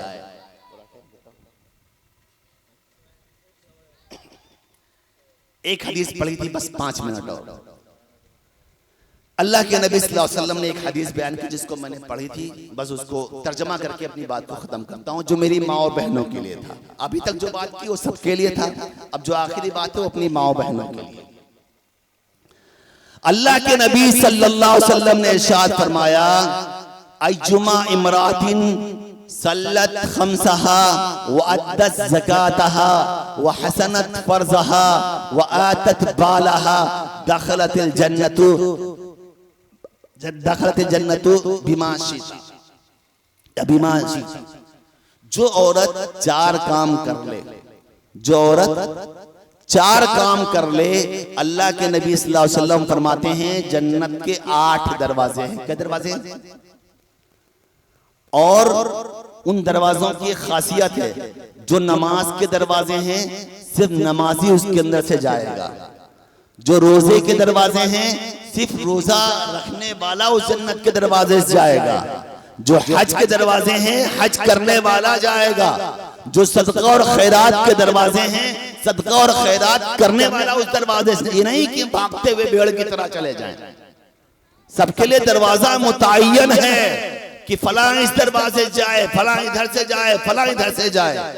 लेकिन माँ का इतना बड़ा मकाम है कि अल्लाह के नबी सल्लल्लाहु अलैहि वसल्लम ने इरशाद फरमाया मेरी उम्मत की जो लड़कियां, जो माएँ 4 काम कर लें वो जन्नत के 8 दरवाजों में से कल क़यामत के दिन जिससे चाहेंगे वो जन्नत में चले जाएंगे। 4 काम क्या है? मन सल्लत खम्सहा, जो औरत 5 वक्त की नमाज पढ़ ले। आज मर्द तो मस्जिद में किसी न किसी बहाने से चला जाता है कि अब्बा डांटेंगे, दुनिया वाले डांटेंगे, मोहल्ला वाले क्या कहेंगे, चलो नमाज पढ़ लेते हैं। लेकिन औरतें नमाज पढ़ने में बहुत ज्यादा पीछे हैं।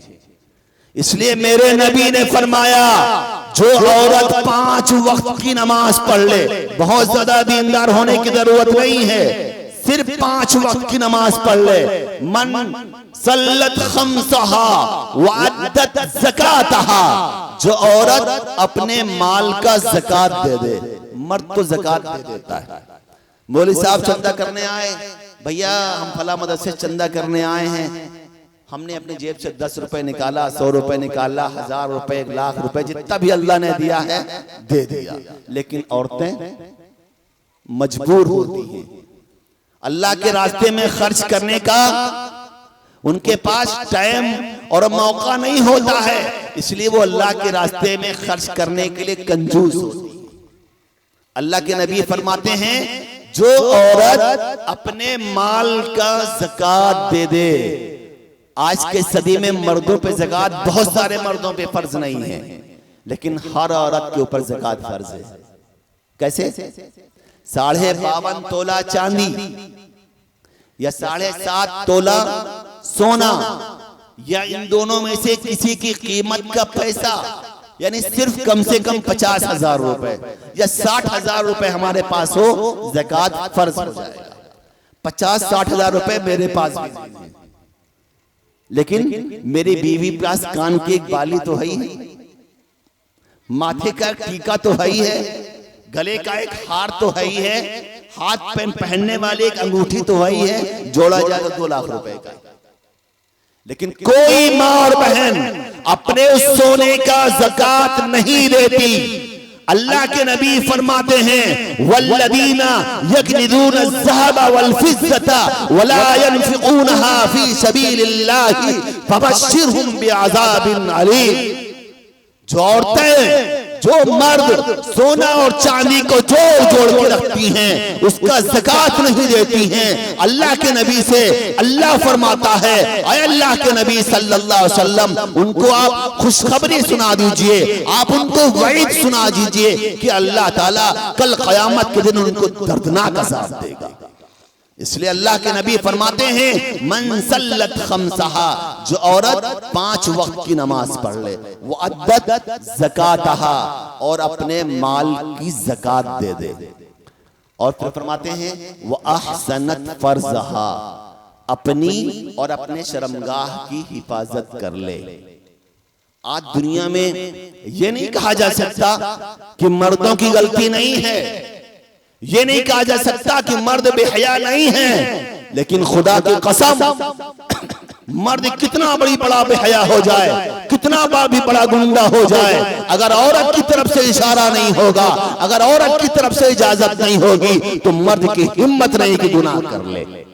मर्द गुनाह उसी वक्त करता है जब औरत की तरफ से इजाजत होती है, ये औरत की तरफ से इशारा होता है। इस सल्लल्लाहु अलैहि वसल्लम ने खास तौर से अपनी उम्मत के माँ और बहनों से कहा है मन सल्लत खम्सहा वअद्दत ज़कातहा व अहसनत फर्जहा, अपने शर्मगाह की हिफाजत कर ले। अल्लाह के नबी ने फरमाया ऐ दुनिया के लोगों, तुम 2 चीजों की जमानत दे दो, मैं तुम्हें जन्नत की जमानत देता हूँ, मैं गारंटी लेता हूँ, अपनी शफाअत पे और अपनी खुशनुदी से तुम्हारे हाथ को पकड़ के जन्नत में दाखिल करूंगा। सहाबा ने कहा अल्लाह के नबी वो 2 चीज क्या है? अल्लाह के नबी सल्लल्लाहु अलैहि वसल्लम ने इरशाद फरमाया एक जबान की हिफाजत कर लो, एक वो चीज जो तुम्हारे दोनों पैरों के बीच में है, अपने शर्मगाह की हिफाजत कर लो। अगर तुमने दुनिया में इस चीज की हिफाजत कर लिया, मैं मोहम्मद सल्लल्लाहु अलैहि वसल्लम गारंटी लेता हूं कि उसको अपनी जमानत पे जन्नत में दाखिल कराऊंगा। तो अल्लाह के नबी फरमाते हैं तीसरी चीज ये है जो औरत अपने और अपने शर्मगाह की हिफाजत कर ले, और चौथी चीज वो आतत बालहा, अपने शौहर के माल की और अपने शौहर के बच्चों की हिफाजत कर ले, वो औरत जन्नती है।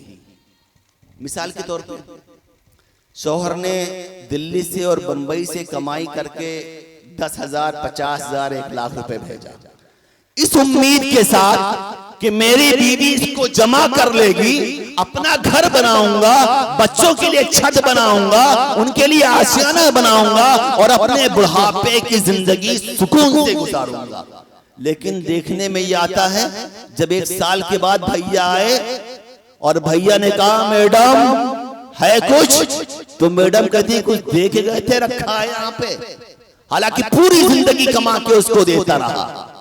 तो अल्लाह के नबी ने फरमाया अगर शौहर ने तुम्हारे पास अमानत के तौर पर रख दिया है कि ये मेरा पैसा है, इस काम में खर्च करना है, औरत के लिए हलाल नहीं है, औरत के लिए जायज नहीं है कि उस पैसे में उंगली लगा। लेकिन हकीकत इसके उल्टा है, जब मर्द आता है तो उसका जेब खाली, 2 दिन के बाद भिखारी बनके वो जवानी जो उसको अपनी बीवी के पास गुजारना चाहिए, अपनी बीवी और बच्चों की खुशनुदी के लिए, उस जवानी को छोड़ के फिर प्रदेश निकल जाया करता है। तो अल्लाह के नबी ने फरमाया ऐ मेरी उम्मत की माँ और बहनों, तुम 4 काम कर लो। मन सल्लत खमसहा, 5 वक्त नमाज पढ़ लेना, वअद्दत ज़कातहा, अपने ज़ेवरात की ज़कात दे देना, वअहसनत फर्जहा, अपने शर्मगाह की अपनी हिफाजत कर लेना, वअतत बालहा, अपने शौहर की, अपने शौहर के बच्चों की हिफाजत कर लेना, जन्नत के हर दरवाजे से जिससे चाहना तुम जन्नत में दाखिल हो जाना। और दूसरी हदीस अल्लाह के नबी ने फरमाया जिस औरत का इंतकाल इस हाल में हो कि उसके मरने के बाद उसका शौहर उससे राजी हो। कौन राजी हो? अल्लाह के नबी ने फरमाया वो औरत जन्नती है। एक औरत थी जो फाहिशा रंडी थी, अपने जिस्म का सौदा किया करती थी।